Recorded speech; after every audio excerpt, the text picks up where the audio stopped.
dari bumi. Sehingga karena sekarang manusia bisa berpikir, bisa olah otak, bisa olah perilaku, sebetulnya yang dialami bumi juga sama. Sehingga bisa saja teman-teman yang di Jerman, yang di Belgia dan di beberapa negara Eropa itu mungkin mustajabnya bumi, lama sekali berdoa ingin di situ ada tempat sujud. Kebetulan yang mau sujud teman-teman yang merantau di sana, jadi bumi yang nggak dipakai sujud itu ngeluh sekali karena nggak dipakai sujud. Sehingga dalam Islam yang membedakan dengan agama lain diantaranya kata Rasulullah SAW, agama ini adalah ju'ilat lanal ardu kulluha masjidan. Jadi semua bumi Allah adalah sah sebagai tempat sujud. Di mana zaman itu agama-agama lain masih mengharuskan ritual tertentu harus di tempat ibadah. Jadi kalau Islam membolehkan sholat di pabrik, di lapangan, di mana saja selama tempat itu suci, oleh Islam dibolehkan sholat. Disebut ju'ilat lanal ardu kulluha masjidan. Jadi semua bumi bagi umat ini semuanya sah dipakai tempat sujud. Lalu makna sujud sendiri ini perlu dicatat. Makna sujud sendiri adalah tauhid. Jadi sujud itu kalau fisik adalah meletakkan anggota tujuh. Jadi kalau ahli fikih menekuni sujud itu apa? Watul jabha, watul yadain, watul qadamain, watul badan, watul qadamain. Sehingga di situ disebut, saya kata Rasulullah diperintahkan sujud melibatkan tujuh anggota, yaitu al-jabha, al-yadain, terus ar-rukbatain, al-qadamain. Ada anggota tujuh yang harus sujud. Lalu kemudian banyak ulama yang mengatakan, lalu baik mana sujud di masjid sama di luar masjid? Biasanya ahli fikih menjawab, al-fadilah al-muta'alliqah bidzatil ibadah, kualitas sujud itu sendiri, kualitas sholat itu sendiri, itu mengalahkan kualitas yang berkaitan dengan tempat dan waktu. Ini penting saya utarakan supaya kita kita nyaman, kita punya status, kita punya identitas di depan Allah Subhanahu wa Ta'ala. Pernah ada periode di mana Rasulullah itu gak bisa sholat di Masjid Haram karena diembargo oleh kafir Quraisy yang zaman itu sebagai penguasa Masjid Haram.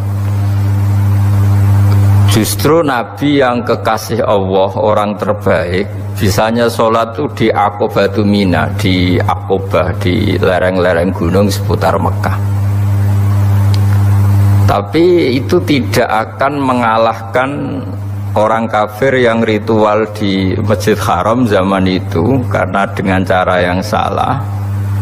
Utama Nabi yang ritual sholat secara benar meskipun nggak di Masjid Haram, sehingga itu bukti bahwa ibadah yang fadilahnya terkait dengan pemenuhan syarat dan rukun itu lebih utama ketimbang ibadah di tempat terhormat tapi tidak memenuhi syarat dan rukun, di mana zaman itu pelakunya adalah orang-orang yang salah. Zaman itu disebut wa makana sholatuhum indal baiti illa muka'aw wa tasdiyah.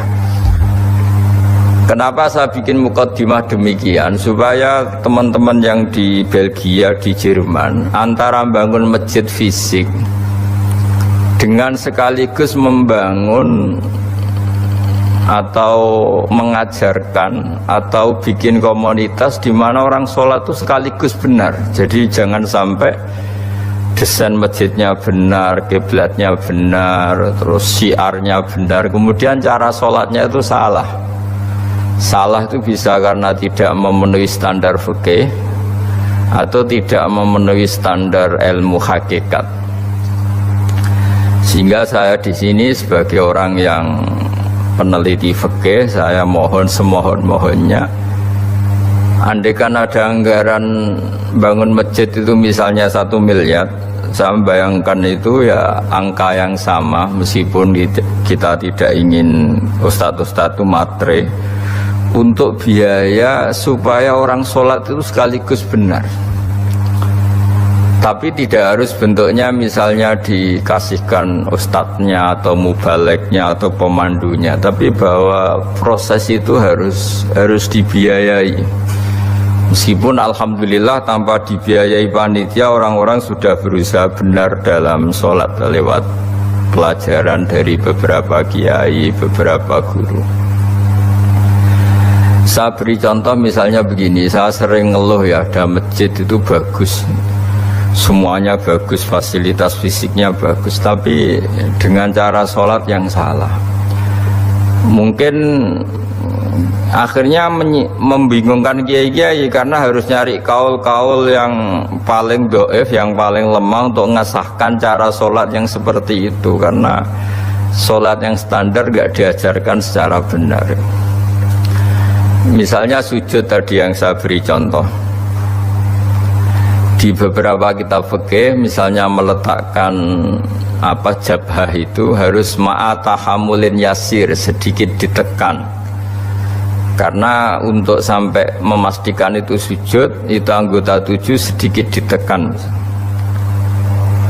Dan ditekan ini penting karena supaya keterikatan manusia dengan bumi, dan bumi ini penting juga jadi tempat sujud karena yang jadi saksi kita saat di akhirat. Sehingga banyak di kitab hadis diterangkan ada orang mau masuk neraka gara-gara banyak batu yang bersaksi itu dipakai sujud, kemudian orang itu gak jadi masuk neraka. Nah tentu dengan asumsi sujudnya benar. Begitu juga bacaan-bacaannya, misalnya meskipun itu tidak syarat sah, dilatih subhana rabbiyal a'la bihamdi. Saat kita sujud benar-benar ikrar bahwa keagungan, kebesaran hanya milik Allah, sehingga apapun kita jadi duta besar, dosen atau kiai besar, di depan Allah itu tidak siapa-siapa. Kita benar-benar merunduk di depan Allah, kita tidak siapa-siapa. Kita yang kiai pun bisa masuk neraka, kita yang dokter pun bisa masuk neraka, kita yang hebat pun bisa terlantar suatu saat, setiap saat. Nah barokahnya sujud ini, orang akan ikrar kelemahannya dan hanya ngakui kebesaran Allah Subhanahu wa ta'ala. Ketika mental ini nyata-nyata dihayati, maka di luar sholat dia akan berperilaku tawadhu, simpatik, sehingga keberhadiran dia rahmatan lil alamin. Jangan sampai kemudian masjid dibikin mewah, kemudian cari imam yang bacaannya paling bagus, lama-lama nyari yang paling populer, yang juara nasional, terus ukurannya begitu terus, lama-lama nyari yang penampilannya bagus, sholatnya harus seragam, terus ketika sholat harus begini, dan semuanya itu fisik. Jadi saya ngapresiasi semua pembangunan masjid fisik, tapi saya mohon semohon-mohonnya kaifiatul ibadah bistifai syurutiha wa arkaniha, ya, cara-cara beribadah dengan memenuhi syarat dan rukun harus terpenuhi. Sehingga dulu zaman Nabi itu masjid itu sederhana, tapi Nabi itu luar biasa ngajari sholat, sampai beliau mempraktekkan sendiri. Ketika ada seorang Arabi, seorang kampung datang, ya Rasulullah bagaimana saya sholat? Kamu silahkan nginap di sini 3 hari, kemudian terus melihat saya sholat. Terus Nabi terakhir ngendikan, shollu kama ra'aitumuni usolli, kamu silahkan sholat sebagaimana kamu melihat saya sholat. Dan ada lagi yang dilatih Nabi, sholatnya salah kemudian disuruh ngulang lagi. Idza sholaita fakabbir, kalau kamu sholat takbirnya begini, baca fatihahnya gini, rukuk begini, i'tidal begini, sampai selesai. Sehingga saya harapkan dari ibadah yang benar ini, kemudian teman-teman yang ditakdir waktu sholat masih di kampus atau di tempat kerja atau pas waktu sholat masih di mana saja, Itu kualitas sholat itu kualitas yang utama karena fadilahnya, keutamanya al-muta'alliqah bidzatil ibadah. Memang kualitas sholatnya itu yang bagus. Jadi saya ulang lagi, kualitas sholatnya yang bagus sehingga memenuhi keinginan Nabi, ju'ilat lanal ardu kulluha masjidan. Semua bumi Allah ini dijadikan Allah sebagai tempat sujud. Sehingga ketika kita benar-benar sujud dengan makna yang sebenarnya, maka sholat ini benar-benar nanti tanha anil fahsya'i wal munkar. Apalagi kalau sujud kita sampai nganggep itu nikmat terbaik. Saya berkali-kali bilang, suatu saat ketika kita di akhirat dan kehidupan kita difilmkan ulang oleh Allah Ta'ala, disyuting ulang oleh Allah Ta'ala, dan kita menyaksikan mungkin kita sedang di kafe, mungkin kita sedang guyon, sedang tidur, sedang sepak bola. Pasti paling kita tidak malu ketika itu diulang ketika kita sujud. Sehingga cerita-cerita di mahsyar, cerita-cerita orang ditahan di mahsyar, itu kata Rasulullah SAW, ketika umatku ada yang banyak masuk neraka, itu yang nggak dimakan oleh api neraka itu adalah tempat-tempat sujud. Wa innan nara lam takul athar sujud. Api tidak akan membakar fisik atau anggota tubuh yang dulu di dunia dipakai sujud. Kenapa saya menitik beratkan ini? Supaya kita kalau baca Quran, ya kita tadi menerangkan banyak Quran, misalnya wasjud waqtarib, kalau sudah berani sujud ya harus sampai dekat Allah. Sehingga ini penting supaya kita hidup di perantauan tetap bahagia karena ditakdir sujud. Kita jadi orang kaya tetap bahagia karena sujud. Jadi orang miskin bahagia karena sujud. Jadi siapapun kita bahagia karena sujud. Karena hakikat saat kita ketemu Allah, itu kita nanti tidak dengan status kiai besar, profesor, doktor, atau dengan jabatan-jabatan duniawi, tapi kita hanya sebagai jabatan atau status yang permanen. Ya Tuhan nafsul mutmainnah irji'i ila rabbiki radiyatan mardiyah fadkhuli fi ibadi wadkhuli jannati. Jadi status kehambaan kita ini hanya bisa kita dapatkan setelah kita sholat itu benar, menghamba sama Allah benar. Setelah status kehambaan ini benar, baru ada wadkhuli jannati. Jadi fadkhuli fi ibadi, masuklah berstatus sebagai hambaku, baru wadkhuli jannati, kamu boleh masuk surgaku. Sehingga tadi nggak perlu pembiayaan kaifiyah atau pembiayaan guru-guru untuk melatih sujud. Saya pikir itu tidak penting karena masih banyak orang ikhlas yang mengajarkan sujud yang benar, sholat yang benar. Tapi saya mohon di masjid-masjid di Eropa juga harus ada kitab takrib, kitab mahali. Karena kalau takrib saja resikonya itu kalau ada satu perilaku ibadah masyarakat kita yang menurut kitab takrib itu tidak sah, padahal nanti kalau dicari referensi di kitab yang lebih besar mungkin ada pembenarannya.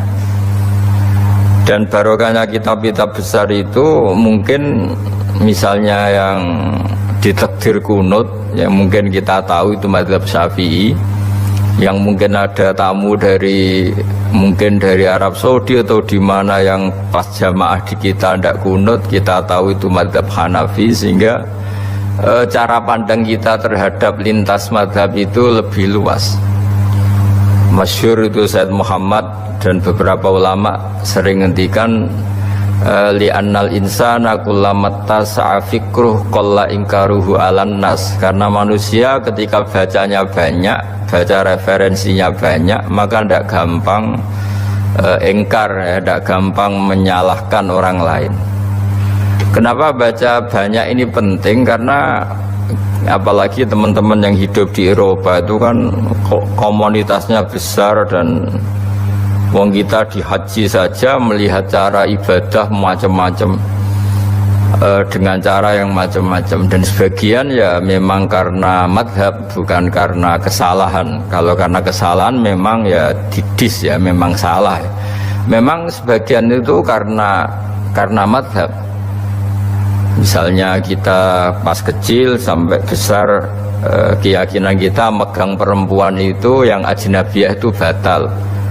Tapi guru-guru kita khusus pas tawaf diminta intikal madhab, mengikuti madhab. Kalau bersentuhan dengan perempuan tidak batal, karena agak kebayang kalau setiap bersentuhan dengan perempuan kemudian kita harus wudhu lagi, harus memperbarui tawaf lagi misalnya. Kemudian yang terakhir, ini memang saya tidak akan cerita masjid, tapi cerita kualitas aktivitas di masjid. Saya bawa kitab Sahih Muslim, di mana tradisi pesantren atau tradisi NU itu sering tahlilan, sering baca tasbih bareng, baca tahlil bareng. Ini juga penting karena disebut al-baqiyatus sholihat. Baqiyat itu satu kalimat yang abadi, sholihat itu yang layak. Saat nanti di akhirat itu kita tidak siapa-siapa. Yang tetap sebagai aktor, sebagai al-fa'ilul mukhtar itu hanya Allah Subhanahu wa ta'ala. Sehingga kita dilatih mulai kecil sampai sekarang, disuruh ikut tahlil, ikut baca tasbih subhanallah bihamdi atau subhanallahil azim, maha suci Allah, maha besar Allah. Karena itu kalimat yang abadi. Kita manusia apapun hebatnya itu digerus oleh tua, digerus oleh sakit, dilumpuhkan oleh kelemahan kita.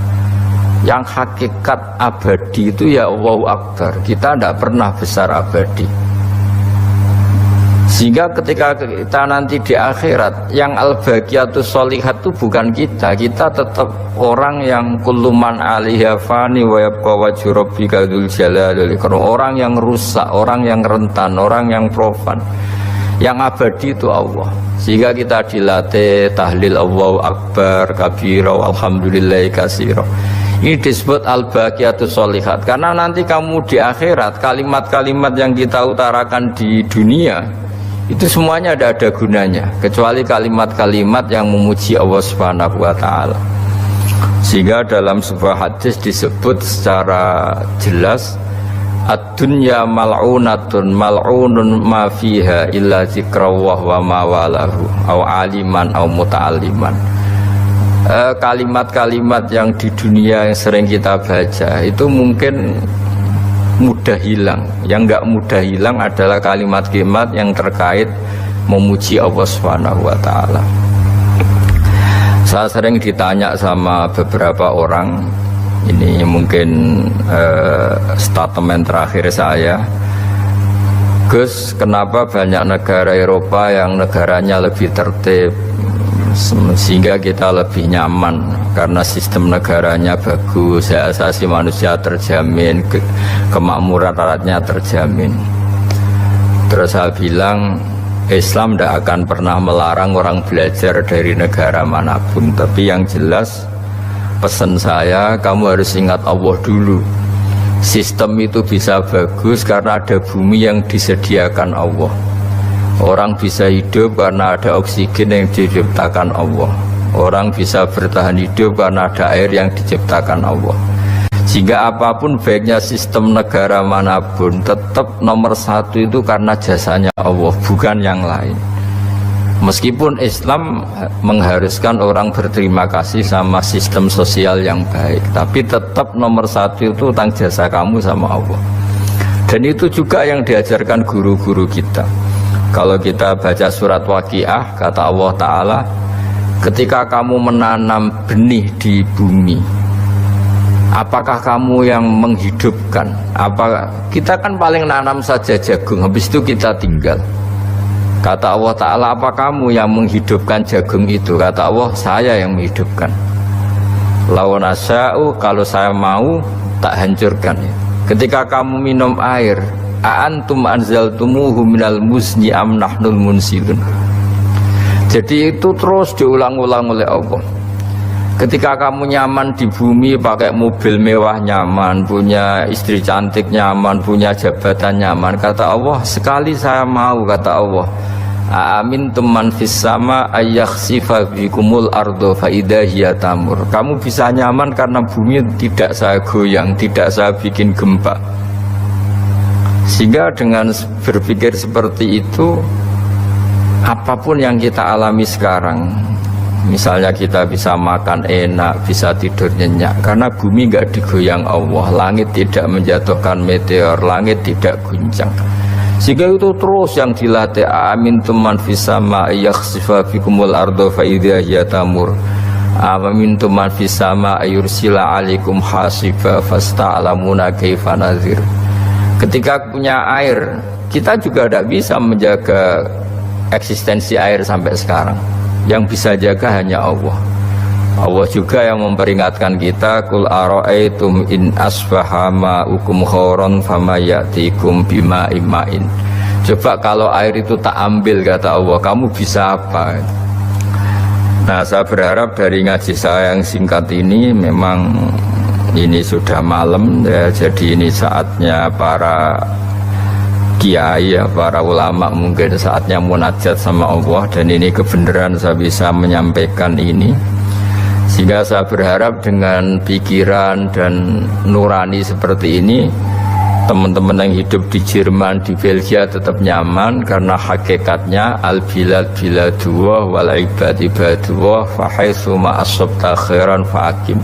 Sebetulnya hakikat hidup itu ya seperti itu. Manusia yang dimanapun ya hamba Allah, bumi yang Anda tempati dimanapun ya bumi Allah. Maka dimana saja kamu menemukan kebaikan, fa'akim, maka silakan beraktivitas di situ, atau menempat di situ, atau berdomisili di situ.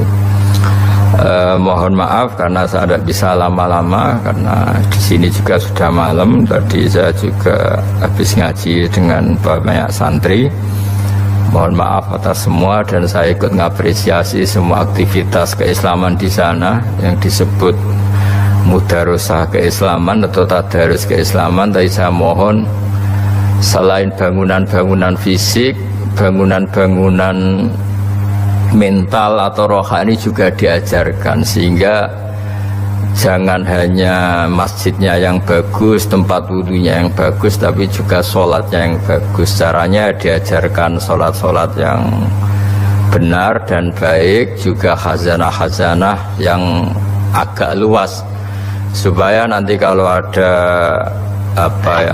bersinggungan dengan mazhab yang macam-macam, kita tidak mudah panik, tidak mudah mengklaim, tapi selama itu ada dalam khazanah-khazanah ulama kita, harus kita benarkan. Baru kalau benar-benar tidak ada khazanahnya, mungkin baru kita menvonis itu. Tahlil 1 sampai 7 hari atau 40 hari atau 100 hari. Ini penting saya sampaikan supaya bahwa kalimat itu tetap kalimat thayyibah. Kalimat thayyibah itu la ilaha illallah Muhammadur Rasulullah, di mana keramat kalimat ini adalah orang yang kafir 70 tahun gara-gara melafazkan kalimat ini menjadi berhak masuk surga. Di Quran dijelaskan kulil ladzina kafaru yantahu yufar lahum ma qad salaf. Jadi kalau orang kafir mau mengakhiri kafirnya dengan melafazkan kalimat thayyibah, maka kesalahan masa lalu itu akan dihapuskan. Jadi kalimat ini benar-benar sakti, di mana orang yang kafir 70 tahun saja bisa menjadi muslim, bisa menjadi mukmin, dan langsung berhak menjadi ahli surga. Kemudian kalimat ini kebetulan nasibnya itu ketika dipakai tahlilan, dipakai ziarah kubur itu terus menjadi tersangka. Ini yang PR. Seakan-akan sudah ada kalimat thayyibah lagi, hanya kebetulan dipakai di kuburan, dipakai mitung dinani mayit, 7 harinya mayit dan sebagainya. Maka saya sebagai pemerhati itu, saya pastikan bahwa kalimat itu tetap kalimat thayyibah, dan dia tetap kalimat thayyibah, entah dibaca di masjid, entah dibaca di kuburan, entah dibaca pas 7 hari dan 40 hari dan seterusnya. Karena status kalimat ini kalimat yang luar biasa. Sehingga Ibnul Qayyim dalam Muqaddimah kitab Zadul Ma'ad ini supaya teman-teman ngelafadzkan kalimat ini lebih lebih masuk.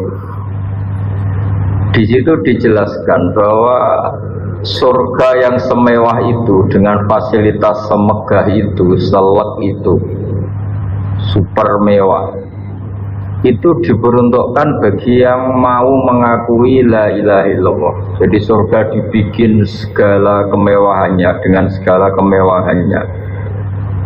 Yang katanya bapak-bapak per satu bapak dapat bidadari 70 atau 100 sesuai khayal mereka, itu sesuai keinginan mereka, itu bagi yang melafadzkan la ilaha illallah. Neraka yang dibikin se-ekstrim itu, yang dalam sebuah riwayat diterangkan kalau batu dijatuhkan ke neraka itu sampai bawah menuju 70 tahun. Kita bisa bayangkan itu kalau betapa dalamnya neraka itu, karena batu dijatuhkan itu untuk sampai ke ujungnya sana, ke cekungan paling dalam itu nunggu 70 tahun. Itu diperuntukkan bagi yang menolak la ilaha illallah. Jadi kalimat ini benar-benar kalimat yang menjadikan surga dibikin bagi yang melafadzkan dan neraka dibikin bagi yang menolak. Betapa dahsyatnya kalimat la ilaha illallah. Jadi kalimat ini tidak mungkin menjadi kalimat yang biasa-biasa saja. Lalu para kiai-kiai, para wali songo dulu, supaya kalimat ini familiar, dilatih, diulang-ulang. Nah, pengulangan-pengulangan ini butuh momentum. Nah, momentum paling orang ingat mati itu ya ketika ada orang mati, ngitung dinari mayit, 40 hari mayit. Ini momentum orang mudah diajak la ilaha illallah. Sudah Musa bisa menandingi beratnya langit bumi itu hanya la ilaha illallah. Kamu jangan minta kalimat yang aneh-aneh. Itu kalimat yang andaikan ditimbang dengan langit bumi itu pasti tetap unggul la ilaha illallah. Nah ini penting saya utarakan supaya teman-teman yang sering tahlilan, sering membaca la ilaha illallah itu berpikir ulang atau semangatnya ditambah, karena kalimat ini pula yang menjadikan langit bumi diciptakan. Saya ulang lagi. Jadi ketika surga diciptakan untuk yang melafadzkan la ilaha illallah, neraka diciptakan untuk yang menolak la ilaha illallah, lalu dibikinlah dunia. Dunia ini dibikin untuk pelatihan la ilaha illallah. Lalu butuh pelatih, maka diutusnya para rasul supaya melatih la ilaha illallah Muhammadur Rasulullah. Nah, saking begitu spesialnya kalimat ini, sampai ketika Nabi Musa minta doa khusus atau ijazah khusus, tetap saja ijazah dari Allah disuruh melafadzkan la ilaha illallah. Jadi kalimat ini penting sekali. Lalu kalau kita tidak ngaji seperti ini, itu nanti teman-teman tuh hanya misalnya yang mimpin kiai siapa, terus waduh lama itu kalau tahlilan itu. Kalau yang mimpin kiai siapa, wah itu tahlilannya begini. Jadi menyoal lama tidaknya tahlilan itu sejauh mana kita memahami la ilaha illallah. Kalau kita memahami la ilaha illallah adalah kalimat spesial, maka kita menghormati pada orang mukmin yang lain juga gampang. Karena orang-orang mukmin yang kita kira orang biasa atau bahkan orang rendahan, kita tidak bisa menganggap itu orang rendahan karena dia adalah orang yang min ahli la ilaha illallah.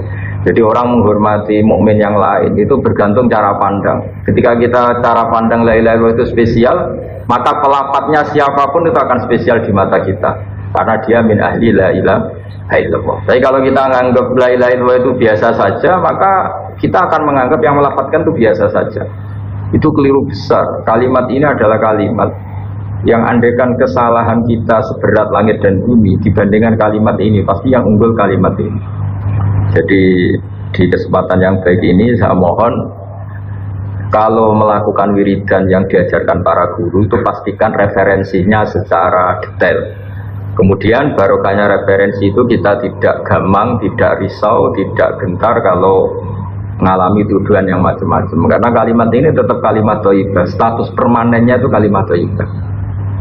bahwa itu saya ulang lagi bahwa mungkin kita baca itu dianggap nggak tepat waktunya atau nggak tepat momentumnya, itu urusan kita tanpa dituduh yang lain pun. Kalau kita punya etika nggak boleh baca itu ketika di kamar mandi atau ketika kondisi kita sedang tidak baik dan sebagainya.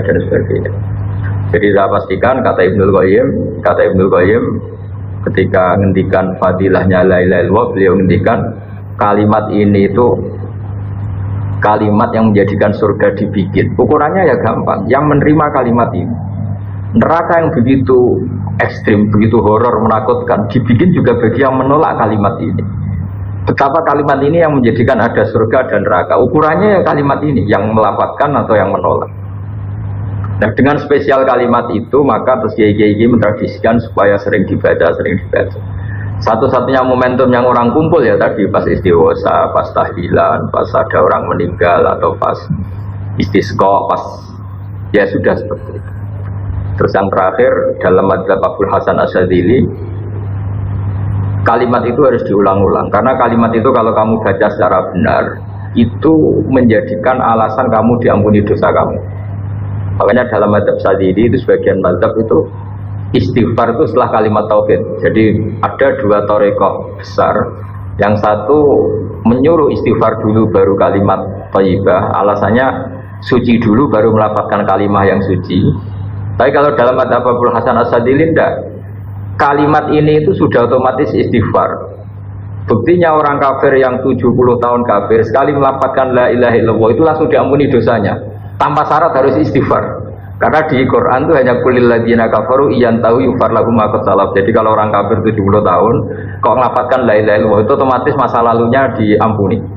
Berarti kalimat ini itu sudah otomatis fungsinya itu mengampuni dosa. Nah, makanya dalam pikiran Thariqah Syadziliyah itu fa'lam annahu la ilaha illallah wastaghfir li dzambika. Kamu harus yakin la ilaha illallah, kemudian atas nama kalimat itu kamu baru berhak istighfar. Ya masuk akal juga, karena kalau misalnya orang kafir belum pernah melafazkan la ilaha illallah kemudian dia istighfar itu tidak ada gunanya. Jadi istighfar mulai ada gunanya kalau setelah kalimat tauhid. Kalau tanpa kalimat tauhid istighfar tidak ada gunanya. Maka dalam sebagian mazhab Syadzili disebut kalimat ini pastikan dulu baru istighfar, karena kalimat ini sudah otomatis mengandung istighfar. Tapi ada juga yang cara berpikir kalimat ini kalimat suci, maka butuh muqaddimah. Muqaddimahnya apa? Sebelum melafazkan kalimat itu istighfar dulu. Ya saya pikir itu nggak perlu diperdebatkan karena itu masalah jauh, masalah rasa, masalah sanad, juga masalah ijazah. Ya monggo mawon kalau mau wiridan la ilaha illallah dulu atau istighfar dulu. Yang penting saya pastikan kesakralan kalimat ini tidak bisa gugur oleh tuduhan apapun, oleh pikiran apapun, karena kalimat ini status permanennya itu al-baqiyatus sholihat, kalimat yang abadi, kalimat yang selalu layak, as-sholihat itu selalu layak dibaca di dunia maupun di akhirat. Jadi wali-wali dulu itu punya cara untuk mencintai Allah dengan cara seperti itu. Makanya ada wali yang nangani orang-orang macam-macam. Kayak Gusme itu masyhur, beliau nangani orang fasik, orang macam-macam. Dulu itu ya ada seorang wali itu jadi wali karena beli narkoba. Tapi bukan untuk diminum, untuk dimusnahkan. Tapi kalau sekarang nggak mungkin karena narkoba harganya sudah miliaran, triliunan. Kalau dulu mungkin. Jadi ceritanya itu kampung dulu kan terpisah-pisah oleh gunung, oleh apa. Singkat cerita si wali ini setiap ada bandar narkoba dulu pakai homer kalau dulu arak. Dibeli sama dia. Dibeli setelah agennya pergi dilarungkan pokoknya dibuang. Begitu terus. Suatu saat si pengedar narkoba ini heran, kampung situ itu selalu tak kirimin homer kok gak ada yang mabuk. Tapi dibayar cash. Malah si orang ini meninggal wangi, ternyata dia tidak ingin kampungnya itu mabuk sehingga dicegat di jalan supaya homer ini tidak sampai ke kampung. Nah, sekarang kan tidak mungkin narkoba semahal itu. Tapi apapun itu kembali ke ulama dan umaro. Alhamdulillah di Indonesia itu ulama ya mati-matian supaya generasinya tidak terlibat narkoba dengan cara ditakutkan neraka. Umaro juga melakukan itu dengan cara ditakutkan penjara. Ini yang kita sama-sama ulama wal umaro apa? Tahu aman. Kita kerjasama dengan kapasitas masing-masing. Jadi penting sekali ngaji seperti ini supaya kita tahu bahwa khazanah-khazanah kita tentang dekat sama Allah itu macam-macam. Ini khusus ijazah ini sama Pak Bima Pak Aryo itu. Dulu Ki Hamid Pasuruan terkenal wali. Dan di antara wiridan Dzikrul Filin ada beberapa kata yang dari Kiai Hamid. Jadi Dzikrul Filin itu kalimatnya dari utamanya dari Gusmi Mbah Ahmad Siddiq, tapi ada beberapa kalimat yang dari Ki Hamid Pasuruan. Saya tahu banyak lah karena bapak saya juga temannya Gusmi dan mbah saya kandung sepupu sama Mbah Hamid. Itu kalau ada orang sepuh-sepuh Pak Bima kayak jenengan Pak Aryo disuruh ngapalkan Quran, ya mereka protes. Masa saya hafal Mbah? Sudah lah pokoknya ngapalkan. Ada yang 2 juz mati, 1 juz mati, karena ya sudah sepuh. Suatu saat ada ulama yang tanya, kenapa Mbah Hamid? Biar kamu dalam perjalanan di dunia tercatat ini bercita-cita hafal Quran. Jika kalau mati berstatus man salaka thoriqan yaltamisu fihi ilman sahalallahu lahu thoriqan ilal jannah. Orang yang mati berorientasi ingin ngaji.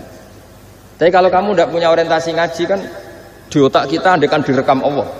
Loh, coba hati kita andekan direkam Allah. Ingin kaya, ingin punya gunung, ingin punya alpat, ingin punya ini itu. Coba kalau itu nanti disetel di akhirat. Tapi kalau kamu ingin ngapalkan Quran kan setidaknya pas disetel ya keren. Ingin hafal Quran meskipun tidak hafal-hafal gitu. Ingin hafal itu tapi meskipun nanti kalau malaikatnya drengki ditambahi meskipun.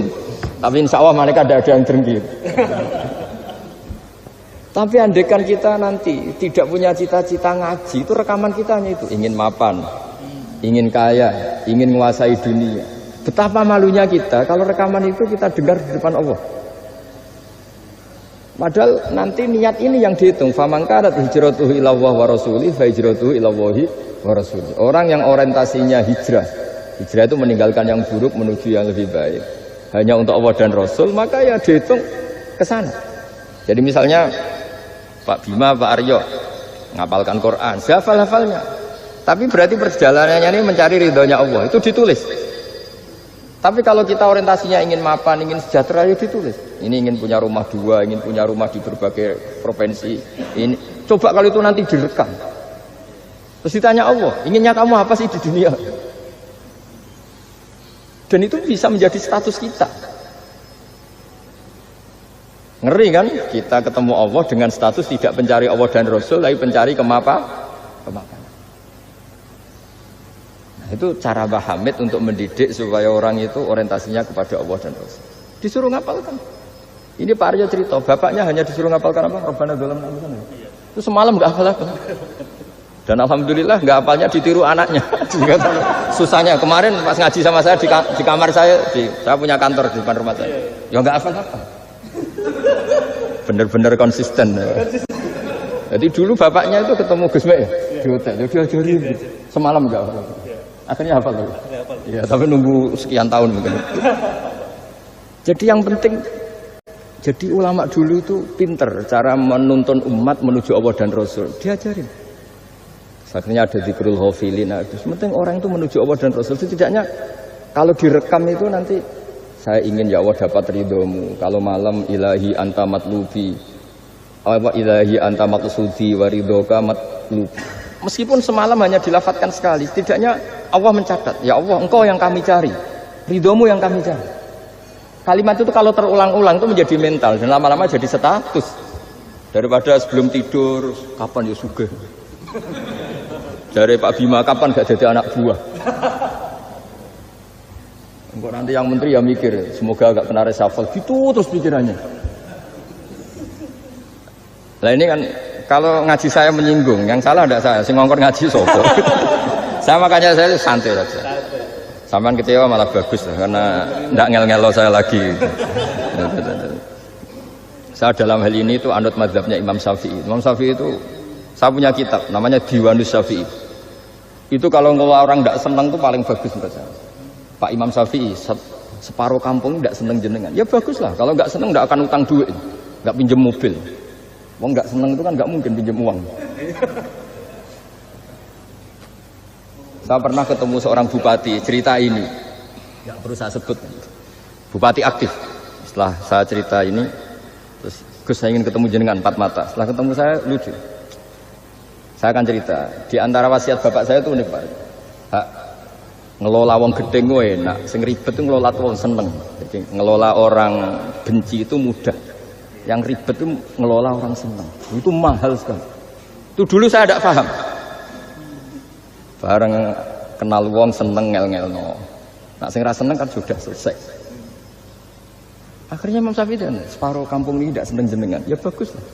Mereka tidak akan utang saya, minta tolong saya. Artinya orang dulu itu jadi yang seneng dikelola untuk teman kebaikan, yang nggak seneng dianggap menjadi harga itu murah. Singkat cerita terus bupati ini datang ke saya cerita. Yang jelas gak bupati Rembang, nggak ada usaha. Cerita di bawah beduk. Cerita, iya Gus. Rival politik saya ketika saya kalahkan itu selesai. Tapi mitra politik nanti saya kirung berber. Jadi orang dulu itu segampang itu ngelola kehidupan. Artinya yang seneng ya penting, kita butuh mitra. Yang gedeng ya nggak apa-apa lah. Barokahnya gedeng itu tidak ganggu anda kan. Asal sing gedeng aja dukun sandat ribet itu kalau nanti. Ketika Imam Syafi'i diceritain orang yang tadi nyium tangan jenengan, yang sama jenengan diluk hormat, di luar itu memaki-maki jenengan. Kata Imam Syafi'i, baguslah, berarti saya wibawa, di depan saya tidak berani. Jadi beliau seenteng itu melihat dunia. Jadi orang dulu itu, makanya mereka gampang jadi wali karena radhiyallahu anhum wa radu an. Jadi orang yang melihat Allah itu sudah ridho ya sudah. Nabi Musa itu kekasih Allah, kalimullah. Itu orang Israel, itu yang gedeng yang ngel-ngel, no? Yang seneng yang ngel-ngel, no? Malah paling ribet kalau ngadepi orang Israel.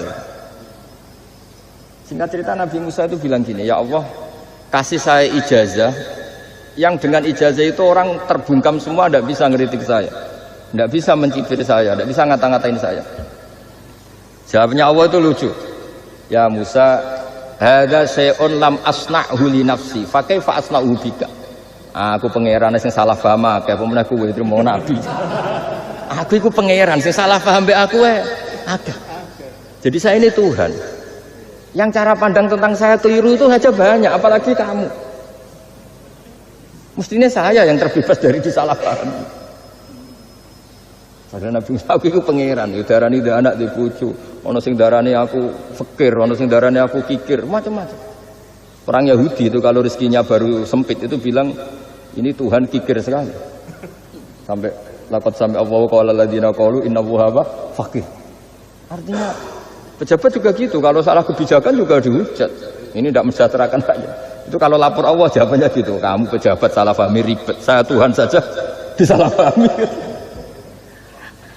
Jadi orang dulu itu segampang itu ngelola hubungan dekat dengan Allah. Jadi pakai rasa. Sehingga Kiai Hamid Pasuruan itu ngijazai orang-orang sepuh, ada yang kasih wiridan, disuruh ngafalkan, nggak hafal-hafal. Tadi nanti misalnya mati kok belum hafal, statusnya ini penghafal wiridan, kan bagus. Daripada ngapalkan kan punya. Kalau Anda mati pas seperti itu, berarti tujuan kamu ya untuk seperti itu. Itu famangkara hijratu ila dunya yusibuha aw imra'atin yang tihuha fa hijratu ila ma hajara ilaih. Jadi nanti kita mati itu distatuskan sesuai komitmen kita ingin apa, itu status kita. Jadi kalau kita ingin punya rumah mewah kayak yang di Singapura, kayak yang di Amerika, kayak di Eropa, itu terekam di otak kita, terus kita ngapalkan arsiteknya namanya siapa, itu di rumah mana, terus kita ngenangen ada arsitek yang kita bawa ke sana supaya niru. Untuk kita loh, untuk pribadi, nggak tahu saya kalau nanti untuk negara, nanti dibantah BUMN, untuk negara gimana, mungkin masih mendingan kalau untuk negara. Kalau untuk pribadi, singkat cerita akhirnya kiai-kiai dulu itu bikin gerakan hafal Quran sama orang-orang sepuh yang jelas secara lahir tidak akan hafal. Tapi butuhnya adalah ini sudah punya perjalanan menuju ini. Menuju ini yang nanti menjadi status. Jadi misalnya Pak Imam ini PJ Rembang beberapa kali ngaji misalnya, statusnya gitu. Ini ngaji sama Gus Baha, ini ngaji sama siapa. Ditulis, dan itu statusnya karena keinginannya memahami itu. Ya dunia sambil lewat saja. Tapi kalau kebalikannya, urusan dunia detail, arsiteknya siapa, bangunan gini habis berapa, kalau kurus rupiah berapa, untuk pribadi. Itu detail. Pas urusan ngaji sekenanya, kadang sampai punya guru aliran sesat apa nggak tahu karena pas urusan akhirat sekenanya, akhirnya sedapatnya. Ternyata ada guru, ada kiai tapi dukun. Saking sekenanya urusan akhirat, tapi kalau urusan dunia detail. Makanya banyak orang ditipu oknum ya, oknum yang sebenarnya nggak kiai tapi ngaku kiai, sebenarnya dukun. Itu saya kadang ya senengnya itu betapa mereka diingatkan urusan dunia nggak pernah ketipu, kok urusan akhirat ketipu. Berarti apa? Urusan dunia detail, urusan akhirat nggak detail. Sampai dukun bermacak kiai saja sudah bisa nipu. Sementara kontraktor asing yang mau nipu tidak bisa karena dia ngerti detail, jejak rekamnya apa gitu. Tapi kalau nyari kiai sekenanya, ini tidak nyindiri ngomong fakta. Ya cobalah itu diangen-angen lagi. Terus ini yang terakhir, ini khusus pada teman-teman saudara-saudara kita yang nangani khatamannya Gusme. Saya tadi ngasih naskah ke Pak Aryo supaya sampai ke beliau-beliau. Saya yakin beliau-beliau sudah punya, tapi supaya ini tambah mantap bahwa kita saling menguatkan. Ini saya baca ya. Ini kitab yang dipakai referensi tim lajnah penerbitan mushaf Arab Saudi dan seluruh dunia, termasuk saya. Jadi tradisi khataman kita, tadi kan kita bicara khataman. Ya saya ulang lagi, tradisi khataman kita itu kan justru ditutup dengan wa ulaika humul muflihun. Ya. Jadi tidak minal jinnati wan nas, tapi diakhiri wa ulaika humul muflihun. Jadi khataman kita misalnya minal jinnati wan nas, biasanya yang baca Quran terus baca Fatihah, terus awal Baqarah sampai wa ulaika humul muflihun. Nah, tujuannya adalah supaya kalau khatam itu memulai lagi. Ya, kalau langsung An-Nas minal jinnati wan nas berarti dia bangga dengan berakhirnya baca Quran. Pertanyaannya, dengan Anda ketemu Allah, seneng ya jagunganmu aku sebar. Betapa buruknya kita jadi hamba. Kayak kita dulu ketika ngaji. Nah, baru hore ngajine wis bar. Berarti nganggep guru problem. Makanya bangsa Indonesia itu ya agak lambat pinter karena sekolah juga ada anggap problem. Pas masuk merengut, waduh sekolah. Pas bubar seneng, waduh sekolah. Jangan-jangan kita sholat juga gitu, ono adzan, waduh wis adzan. Jadi ini belum makam wa qurratu aini fi sholat. Padahal cirinya orang baik itu menikmati sholat itu. Ciri utama suka ilmu ya nikmati pelajaran. Enggak, ini pelajaran bareng guru. Waduh, udah gitu matematika lagi. Waduh. Nah, kita baca Quran harusnya asik. Karena di situ munajat sama Allah. Ketika selesai harusnya nyesal. Waduh, baru asik sama Allah kok sudah selesai. Dan Allah punya alasan untuk menyalahkan kita. Karena kita misalnya baru seneng-senengnya pacaran misalnya. Kan tidak mau akhir.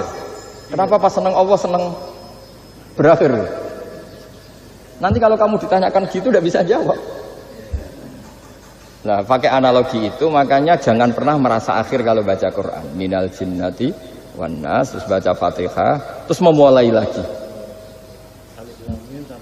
Wa ulaika humul muflihun. Sebagai bukti ya Allah, ini khataman sementara. Tapi saya akan berlanjut lagi, terus dimulai betul.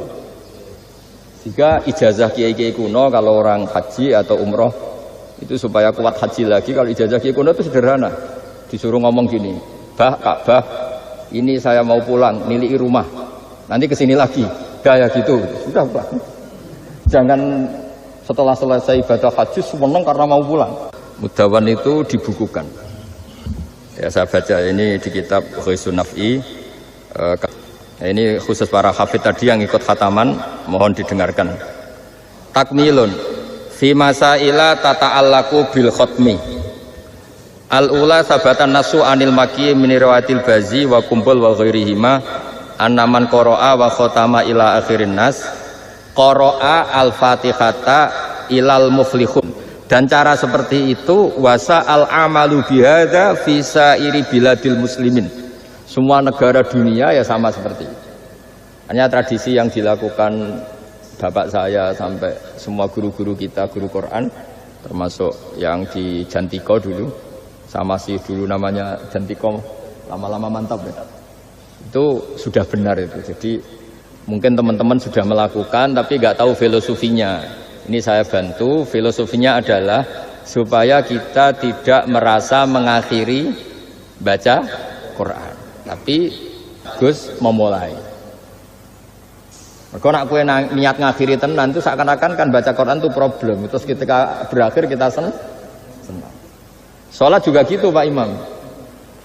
Yang menjadikan umatnya Rasulullah Shallallahu Alaihi Wasallam dijamin surga itu diantaranya cara sholat begini Pak Aryo. Saya hafal hadisnya itu. Absyiru ya ma'syaral muslimin. Ini kata Rasulullah. Hari ini Jibril muncul dan memberi satu pengumuman yang sangat menggembirakan. Apa itu? Umatku berstatus, ya ini kata malaikat Jibril. Umatku berstatus, mereka itu fa'alu faridotan wantadoru ukhra. Melakukan satu fardu selesai atau addu faridotan wantadoru ukhra. Jadi misalnya tadi saya sholat subuh, status saya ditulis oleh malaikat Jibril, Hak tadi sholat subuh. Dan ketika saya ditanya, Hak kok jauh urip sampai jam 10, jam 11, ngenteni apa sholat duhur. Ketika sholat duhur selesai, orientasi saya ngenteni sholat asar. Begitu seterusnya. Sehingga statusnya umatnya Nabi adalah addu faridotan wantadoru ukhra. Komitmennya adalah melakukan satu fardu dan menunggu yang lain. Berarti kita dihimpit di dua kebaikan. Kebaikan sudah kita lakukan dan kebaikan yang lain kita cita. Kita sekarang ngasih anak yatim. Di hati kita juga ingin mengasih lagi. Ngasih orang miskin juga gitu. Begitu juga kebaikan-kebaikan yang lain. Sehingga kita dihimpit di dua apa? Kebaikan. Kebaikan yang kita lakukan dan kebaikan yang kita angankan ya, atau kita cita-citakan. Ya sudah begitu. Sehingga dengan cara seperti itu orang Islam itu nyaman. Bayangkan kalau kita berstatus punya rumah dan punya rumah lagi, ingin punya mobil lagi, berarti satu itu minat dunia wa ilat dunia, minat dunia ilat dunia. Itu kalau pas mati, pas khayalnya begitu, Allah posisinya di mana? Siap ya, setor ya, kata mana? Siap Pak Bunga ya? Ya, siap. Sampai berapa juz rencananya? 30 ya. Sampai 30 juz apa juz 30? Juz 30 dulu. Juz 30 dulu. Ini mohon maaf kalau terpaksa saya ngaji model dulu lah, model pesantren ya. Tapi tanpa ngurangi rasa hormat, tanpa ngurangi rasa empati, rasa takdim saya.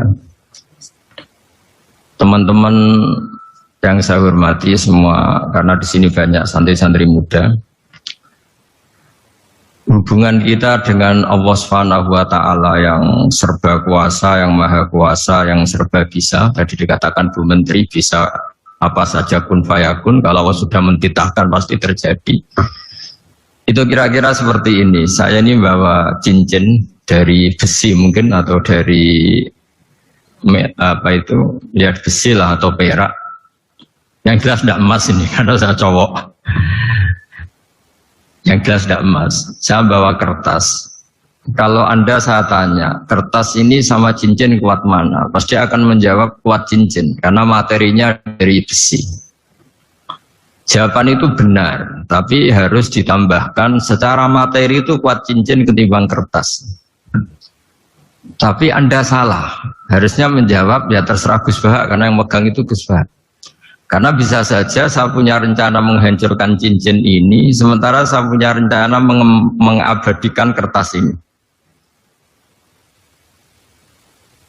Kira-kira gitu hubungan manusia dan Allah Subhanahu wa Ta'ala. Jadi hal yang kita kira abadi karena materinya kuat, ternyata Allah punya rencana menghancurkan. Sementara yang kita kira lemah atau rentan atau apalah, ternyata Allah punya rencana mengabadikan. Di sini kemudian istilahnya orang-orang tasawuf, wa tafwidil umur ila mudabbiriha. Kita sebagai manusia menyerahkan urusan pada pengaturnya, pada yang punya. Bukan wilayah kita mengatakan cincin ini lebih kuat ketimbang atau lebih abadi ketimbang kertas. Karena saya punya rencana menghancurkan cincin, tapi ingin mengabadikan apa? Kertas. Sehingga tentang pandemi, tentang tragedi sosial, tentang apa saja, kita tidak pernah tahu rencana Allah itu mana yang lebih awet. Jangan-jangan kita takut pandemi, saya berkali-kali ngaji, mati kita kecelakaan. Jangan-jangan takut kecelakaan, mati kita karena ngelindur, tiru kebablasan, nggak bangun. Kita takut mati ngelindur, mati kecelakaan, jangan-jangan mati kita karena likuifaksi, karena gempa atau karena tsunami. Nah, hal-hal seperti ini yang terus menjadikan kita bilang dan berkeyakinan hasbunallah wa ni'mal wakil. Hanya Allah yang tahu dan semua urusan mencukupi kita hanya Allah. Tadi kata Bu Menteri kita akan menghadapi ini dengan ilmu pengetahuan dan pengalaman. Oke, saya sangat setuju itu. Tapi lagi-lagi bangsa ini dan seluruh tren dunia itu kalau misalnya baru tsunami ya semua orang ramai ketakutannya pada tsunami. Ilmuwan berteori bahwa tsunami siklusnya sekian tahun per sekian tahun. Nanti pas gempa juga gitu, pas likuifaksi juga gitu. Nanti kalau mudik mungkin ketakutan orang sama kemacetan, sama macam-macam lah. Takut kecelakaan, laka di jalan dan sebagainya. Sehingga sebelum ngaji ini lebih jauh, pastikan bahwa tidak dalam wilayah kita mengatakan bahwa cincin ini lebih abadi, lebih awet ketimbang kertas. Tapi kita harus menjawab secara materi, cincin itu lebih awet ketimbang kertas. Tapi secara hakikat ya terserah yang mengendalikan, terserah yang punya, rencananya apa. Nah, di sini pentingnya ngaji. Karena dari ngaji itu kita akan kembali ke ma'rifatullah, ngerti Allah yang sebenarnya.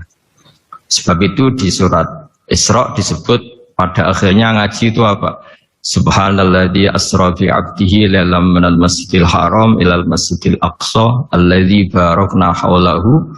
Tujuan akhirnya linuriyahu min ayatina, bahwa Mi'raj itu hanya bagian kecil yang dingertikan kita betapa dahsyatnya kekuasaan Allah Subhanahu wa taala, betapa tidak terbatasnya kemampuan dan kebisaan dan kudrahnya Allah Subhanahu wa taala. Makanya masih dikatakan min ayatina, itu masih sebagian kecil dari ayat-ayat kata Allah.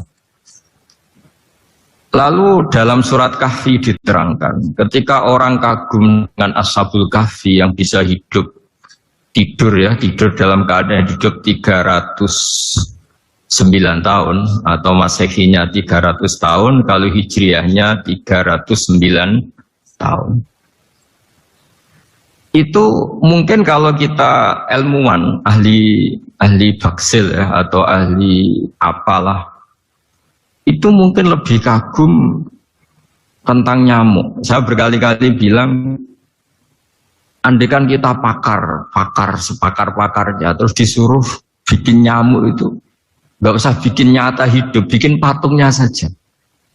Nyamuk itu sekecil itu, kemudian punya jantung, jantungnya punya urat, uratnya punya kuman, kumannya juga punya urat. Bayangkan saja sudah tidak bisa. Sehingga ketika orang terdetak kagum sama Ashabul Kahfi, kata Allah, am hasibta anna ashabal kahfi warraqi kanu min ayatina ajaba. Apa kamu kagum tentang Ashabul Kahfi dan batu-batu yang dipahat di situ? Bukankah dalam kekuasaan kami ada yang selalu menakjubkan? Artinya, andaikan kita ilmuwan tentang embriologi, tentang hewan, tentang kuman, mungkin kita tentang nyamuk itu lebih dahsyat ketimbang tidurnya Ashabul Kahfi yang 309 tahun. Karena kemampuan Allah menciptakan nyamuk yang kecil, sangat kecil, super kecil. Kemudian kecil itu ya punya jantung, tentu lebih kecil lagi. Belum uratnya jantung itu, belum nyamuk juga di dalamnya menyimpan calon-calon keturunannya. Kayak apa kecilnya lagi? Nah, di sini Allah mengingatkan kita, innallaha la yastahi ayyadriba matsalam ma ba'udatan fama fawqaha. Allah tidak pernah malu jika dalam menunjukkan kekuasaannya Allah memberi contoh seekor nyamuk. Karena nyamuk ini andaikan kita, tadi saya ulang lagi, andaikan kita ilmuwan yang nekuni itu, strukturnya bisa melihat, bisa nyari pasangan hidupnya, dan bisa hamil, bisa melahirkan, atau bisa menelur, dan sebagainya, dan sebagainya. Maka kita akan kagum sekagum-kagumnya betapa kita di depan kekuasaan Allah Subhanahu wa Ta'ala tidak siapa-siapa, dan akhirnya kita ikrar-ikrarnya asyhadu alla ilaha illallah, bahwa tidak ada kekuasaan selain kekuasaan Allah Subhanahu wa Ta'ala. Lalu kenapa nyamuk itu tidak menjadi perhatian publik? Ternyata kita dibodohkan oleh kepentingan kita sendiri. Karena dari awal kita menganggap nyamuk itu problem, penyakit. Ya sudah, bawaan kita mungkin cari obat supaya bisa membunuh nyamuk itu. Atau melihat nyamuk itu sebagai problem, bukan sebagai ayatun min ayatillahi ta'ala, sebagai tanda-tanda kebesaran Allah Subhanahu wa Ta'ala. Sehingga akhirnya manusia itu butuh yang namanya mukjizat dahsyat yang mudah dilihat, mudah dirasakan. Akhirnya kita tahu dalam sejarah para nabi, Nabi Musa minta mukjizat Laut Merah dibelah sehingga bangsa Israel bisa melewati kejaran Fir'aun dan sampai selamat dari kejaran Fir'aun. Nabi Soleh umatnya minta keajaiban, yaitu onta keluar dari batu besar, dan Nabi Soleh menuruti, akhirnya ada onta yang keluar dari batu besar. Begitu juga nabi-nabi sebelum itu atau setelah itu selalu ada mukjizat yang memang manusia tidak mampu. Nah, kata tidak mampu ini yang semua umat para nabi tidak akan seunggul umat Nabi Muhammad SAW. Karena kita sebagai umat Rasulullah SAW untuk merasa tidak mampu itu tidak harus hal-hal seperti membelah laut, tidak harus hal-hal seperti onta keluar dari batu, tidak harus hal-hal yang dahsyat kayak tongkat Nabi Musa menjadi ular besar yang menelan semua sihir-sihirnya Fir'aun. Kita sebagai umatnya Nabi selalu tiap hari bilang innallaha ala kulli syai'in qadir, hanya Allah yang mampu, Allah mampu atas segala hal.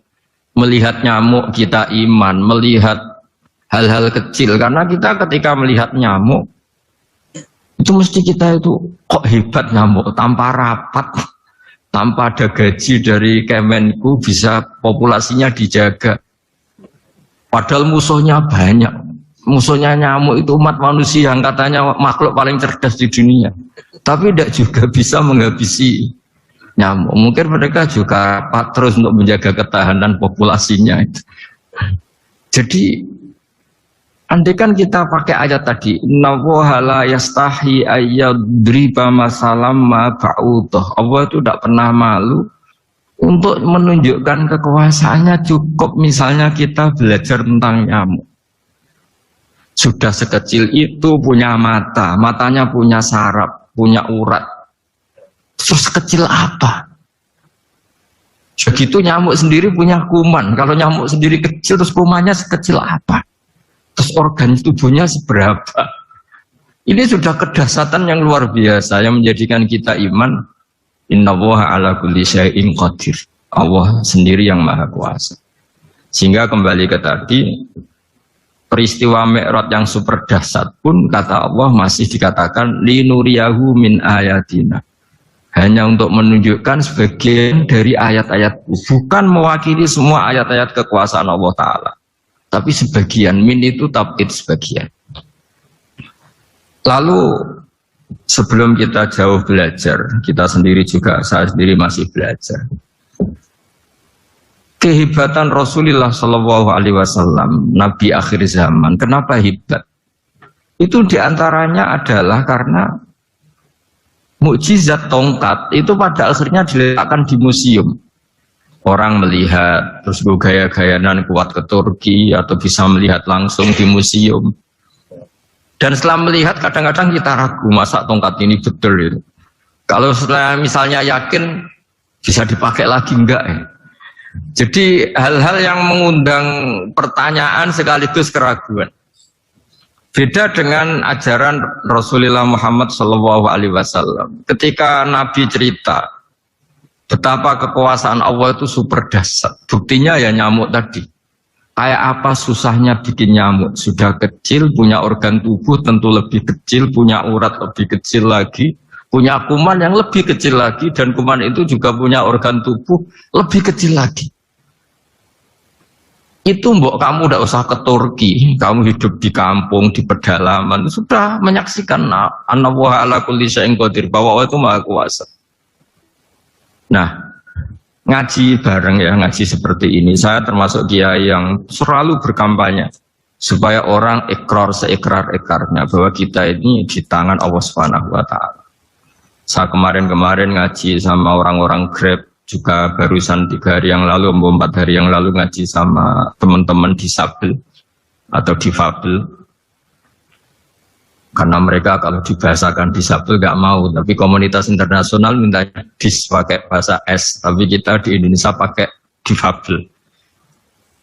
Akhirnya kita tahu, ternyata orang yang kita kira menderita karena fisiknya, ternyata kadang lebih bahagia. Karena Allah bisa mengalihkan pikiran untuk positif. Saya berkali-kali guyon di depan para tamu. Saya pernah punya tamu itu perempuan nggak cantik miskin lagi.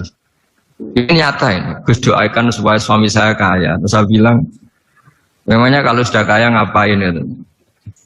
Ya paling tidak rumah saya diganti, mobil saya diganti. Tapi nanti akhirnya evaluasi Anda juga ingin diganti. Gitu. Karena setelah rumahnya mewah, pakai mobil mewah, pasti yang dievaluasi bukan rumah dan mobil, tapi Anda. Kok nggak pas ya? Wajah gini di rumah saya. Gitu. Kok nggak pas wajah gini di mobil mewah. Akhirnya ibu-ibu tadi sudah nggak jadi. Jadi mungkin barokahnya pandemi itu nanti Ibu Menteri itu jadi kelihatan hebat karena ada pandemi kok Indonesia bertahan itu. Tapi kalau nggak ada pandemi kan ya biasa aja, memang normal. Gitu. Kiai juga gitu, diuji santri yang kadang beli, umat yang nggak jelas itu memang ujiannya. Kalau nggak ada ujian ya nggak keren. Kayak ya biasa aja lah kita adepin, ya kita tadi kata Bu Menteri ya kita ikhtiar dan berdoa. Lalu saya ulang lagi, jadi logika itu bisa pakai analogi. Analoginya tadi, salah Anda kalau mengatakan cincin ini lebih kuat ketimbang kertas. Yang benar adalah secara materi ini lebih kuat ketimbang kertas. Tapi soal nanti kekuatannya sampai kapan terserah yang punya. Bisa saja saya punya rencana besok ini saya luluhkan, saya hancurkan, yang ini saya simpan. Kayak apa dulu dinosaurus itu kuatnya kayak apa? Habis. Ayam yang selemah itu sampai sekarang masih ada. Karena Allah menghendaki dinosaurus diakhiri, sementara ayam tidak. Kayak apa nyamuk itu yang musuhnya orang seluruh dunia, ditemukan apa, mulai vegan apa, tapi sampai sekarang bertahan. Apa kita perlu konsultasi sama nyamuk gimana ini kok bisa bertahan, resepnya apa? Karena Allah menghendaki itu disisakan masih. Nah, kemudian kenapa ada peristiwa Isra Mi'raj? Saya termasuk orang yang sering menulis tentang fikih sholat, tapi nulis saya untuk diri saya sendiri tak pakai ngaji. Tidak saya bukukan, memang saya sengaja karena ribet biasanya penerbit itu. Terus bicara royalti apa, kita kan mulai kecil dilatih ikhlas, jadi kalau komersial itu jadi bingung. Karena tidak biasa komersial, jadi kalau diajak komersial itu malah jadi bingung. Nabi ketika Mi'raj ini yang jarang dikaji. Sebetulnya kalimat-kalimat dalam sholat, pertama Rasulullah Muhammad SAW ketemu Allah, itu Nabi maju. Maju ini Jibril sebenarnya mau ikut, karena Nabi bilang, ya Jibril jangan tinggalkan saya sendiri. Terus kata malaikat Jibril, sudah makam saya sampai sini, kelas saya sampai sini aja. Enggak, kamu harus nemani saya. Ketika memaksa nemanin, beliau tidak kuat. Di beberapa rawat jelaskan sampai beliau pingsan, sampai beliau tidak sadar. Akhirnya terus ada ayat wa ma minna illa lahu maqamun ma'lum. Kita punya kelas tertentu yang enggak levelnya sampai sana. Akhirnya Nabi masuk wilayah itu, area itu. Dan Nabi ngendikan at-tahiyatul mubarakatus sholawatut thayyibatul lillah. Kira-kira maknanya semua kehormatan, semua kebaikan, semua yang bersembah suci itu milik Allah Ta'ala. Lalu Allah menjawab, assalamu alayka ayyuhan nabiyyu wa rahmatullahi wa barakatuh. Bahwa kamu Muhammad mendapat salam dari saya, mendapat semua kehormatan, semua keselamatan. Kemudian Nabi itu karena sebagai hamba yang tidak egois, tidak ingin kalau nikmat dirasakan sendiri, tidak ingin kalau sedang senang beliau sendiri yang merasakan, beliau ngendikan assalamu alayna wa ala ibadillahi sholihin. Ya Allah, tolong bahwa status selamat itu tidak hanya milik saya, tapi milik siapa saja yang soleh. Soleh itu ya sesuai kelas masing-masing. Setelah itu para malaikat melihat kebaikan Nabi yang seperti ini, melihat mentalnya atau keinginannya yang luar biasa untuk baik kepada semua orang, wa ala ibadillahi sholihin.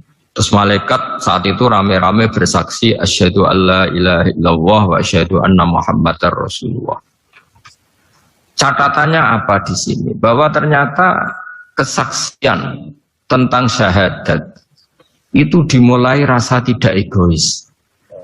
Merasa bahwa rahmat ini harus dirasakan semua orang. Wa ma arsalnaka illa rahmatan lil alamin. Jadi rahmat ini harus dirasakan banyak orang. Kita tahu misalnya Islam melarang narkoba misalnya. Memang narkoba itu mengganggu. Hampir semua kecelakaan rata-rata faktor supir itu narkoba. Begitu juga pembunuhan yang sadis, rata-rata efek dari pengaruh narkoba. Sehingga Islam keras sekali tentang narkoba. Dan alhamdulillah di Indonesia ditangani BNN yang sangat serius melawan narkoba. Nah, keputusan Islam melarang narkoba itu keputusan yang luar biasa, yang menjadi berkah bagi semua. Begitu juga keputusan Islam tentang melarang zina, melarang perbudakan, melarang penipuan.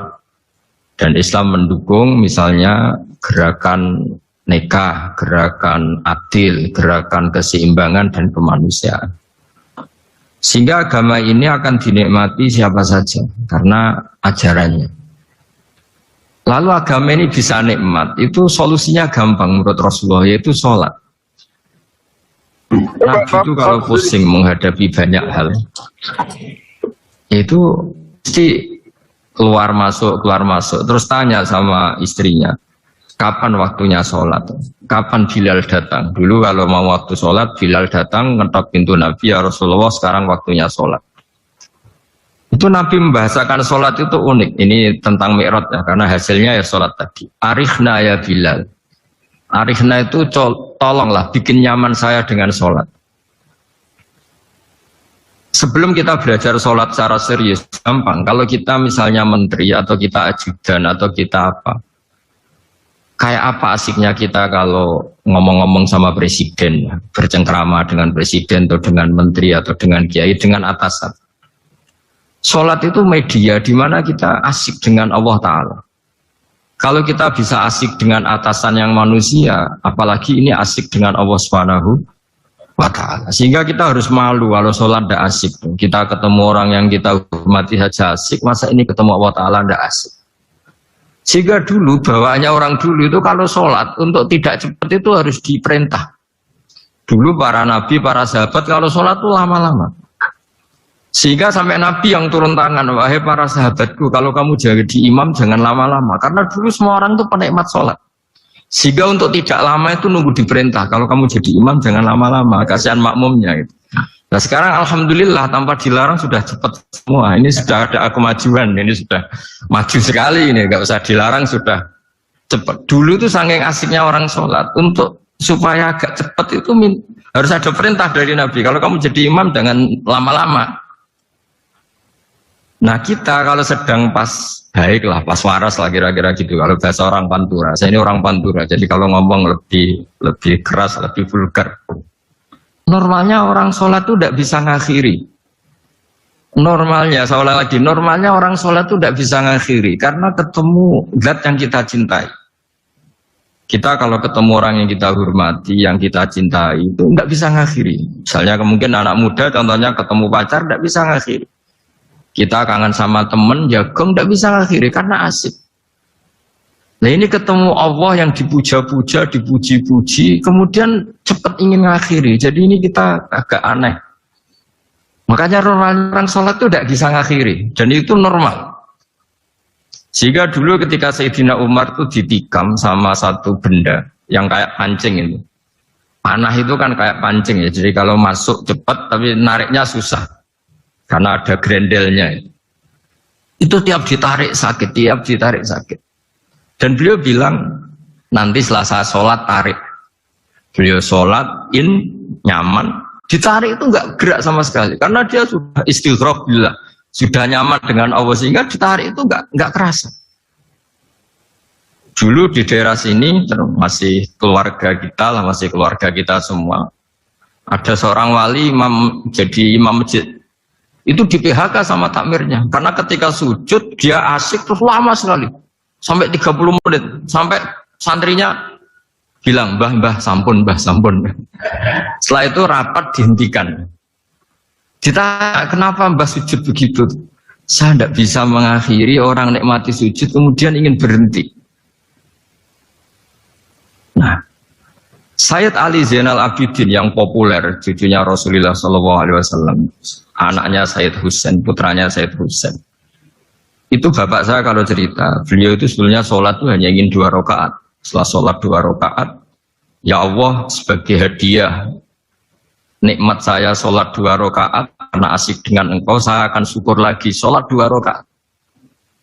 Akhirnya ketika nikmati sholat, dia sholat lagi 2 rakaat sampai akhirnya 1000 rakaat. Itu tanpa rasa capek, karena merasa keasikan.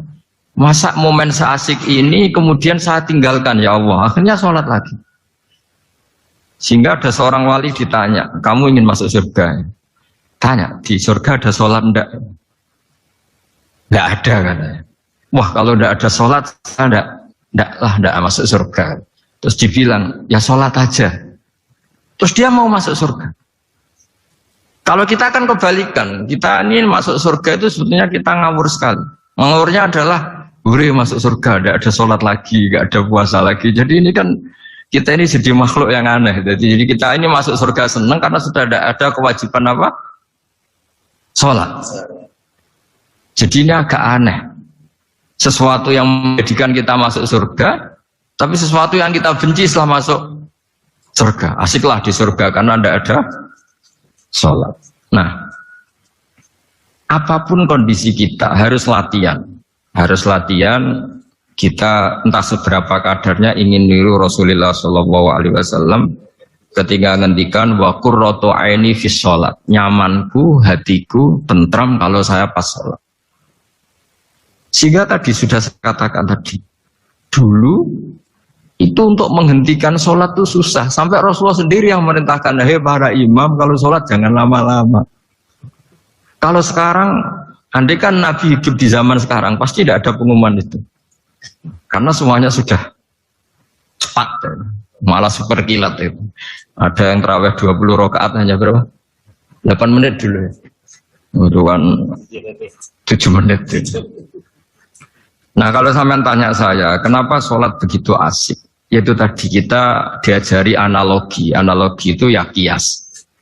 Jika kita bisa asik ngomong sama orang yang kita cintai, Bisa orang tua, bisa anak, bisa cucu. Itu rasanya mengakhiri itu nggak bisa. Karena bawaannya asik. Apalagi ini kita munajat, bercengkrama dengan zat yang kita butuhkan sebelum kita ada, sampai setelah kita ada, sampai setelah kita tidak ada. Kita semua akan hasbunallah wa ni'mal wakil. Sehingga dulu bawaannya orang dulu itu, saya cerita sedikit. Ada orang mau meninggal, namanya Umar bin Abdul Aziz, itu Khomisul Khulafa, orang terkenal adil. Ketika mau meninggal, senangnya bukan main. Ditanya, kenapa engkau senang? Memangnya kalau saya mati mau kemana? Ketika saya hidup dengan segala nikmat itu ya karena Allah Ta'ala. Saya nanti mati ke zat yang sama. Dikelola oleh zat yang sama, yaitu Ar-Rahman Rahim. Dulu saya disayangi Allah, paling selamati juga disayangi Allah. Karena yang jadi Tuhan selamati, Tuhan yang sama ketika di dunia, yaitu Rahman Rahim. Cerita legenda yang lebih dasar dari itu, masyhur itu Jalaluddin Ar-Rumi. Ketika dia mau meninggal, semua muridnya nangis, beliau marah. Kenapa kamu menangis? Ya karena guru mau meninggal. Kamu itu ngawur sekali. Saya ini sudah lama menunggu hari seperti ini, bisa ketemu zat yang saya cintai, malah kamu menangis. Ayo kamu nari sebagai pesta kematian saya. Tapi ini nggak bisa ditiru ya, karena kalau kita niru, nggak usah dilarang juga nggak bisa niru kayak gitu. Cuma saya maklumatkan jangan ditiru, meskipun nggak usah dilarang juga nggak akan bisa niru. Sehingga orang-orang dulu itu bawaan kalau mau kabundut itu ya asik. Rasulullah Shallallahu Alaihi Wasallam ketika mau wafat, intaqala ila rafiqil a'la, itu ditanya sama istri-istrinya, lalu engkau mau kemana? Kata Nabi, sebelum sekian hari, beliau setiap khutbah ngendikan, ini ada hamba yang disuruh milih Allah antara di dunia dan bertemu Allah. Kalau kamu jadi hamba itu milih mana? Di dunia yang penuh problem ini, apa milih ketemu Allah yang Rahman Rahim? Yang hubungannya dengan kamu itu ngasih dan ngasih. Kamu tidak mungkin kan hubungan dengan Allah memberi, kamu bisa apa? Kita hubungan dengan Allah pasti hanya mendapat, dikasih nyawa, dikasih oksigen, dikasih bumi tidak bayar, dikasih air juga tidak bayar. PDAM dikelola siapapun bayar, oksigen di rumah sakit bayar. Hubungan kita dengan Allah tidak pernah bayar oksigen, tidak pernah bayar sewa bumi, punya kolam renang laut seluas itu ya tidak pernah bayar. Udah gitu kolam renangnya menghasilkan ikan. Kalau kita kan semuanya utang jasa sama Allah, dan reputasi Allah itu dengan kita hanya memberi, tidak pernah meminta. Akhirnya hubungan-hubungan inilah yang menjadikan terus semua sahabat jawab, ya kalau kita jadi hamba itu pasti milik Allah lah. Jadi Nabi itu saking pinternya orang, supaya orang siap dengan keberangkatan beliau itu dibikin satu taksis, satu apa ya, kalau orang Jawa bilang itu dikai persemon, dikai mukaddimah. Supaya orang-orang itu siap kalau Nabi ngendikan. Kalau kamu seorang hamba disuruh ketemu Allah sama hidup di dunia yang fana ini, milih mana? Ya milih ketemu Allah. Ketika akhirnya Rasulullah wafat, ternyata orang itu adalah Rasulullah. Ya akhirnya sahabat bilang, ya iyalah masa dengan kita sama Allah milih ketemu kita, pasti milih ketemu Allah. Nah, sholat itu mi'rajul mu'min, sholat itu adalah cara seperti itu. Kita manja dengan Allah meskipun dengan segala problem, ketika i'tidal kita tetap memaklumatkan Rabbana lakal hamdu mil'us samawati wa mil'ul ardi wa mil'u ma syi'ta min syai'in ba'du. Engkau zat yang selalu layak dipuji di langit maupun di bumi. Dan langit bumi ini karena terbatas masih ditambahi wa mil'u ma syi'ta min syai'in ba'du. Dan seluas apa saja engkau kehendaki. Apapun hebatnya langit bumi ini tetap terbatas, ada ruang dan waktu. Maka ditambahi wa mil'u ma syi'ta min syai'in ba'du. Dan segala puji ini memenuhi semua yang engkau kehendaki. Saya berkali-kali bilang kalau hubungan dengan Allah nyaman, caranya gitu. Kalau kita sakit, bayar oksigen. Kalau kita butuh air, bayar PDAM. Allah itu tidak pernah nyuruh kita bayar. Apa saja hubungan dengan Allah. Nah, sholat itu maklumat bahwa kita apapun problemnya, alhamdulillah rabbil alamin. Kita maklumatkan terus bahwa kita bersyukur. Lalu kita Rabbana lakal hamdu. Makanya saya sering kalau disuruh Gus doain supaya pandemi cepat berlalu. Saya ini kan kalau kiai ya, kiai itu apa ya? Saya pernah di Jogja pas gempa.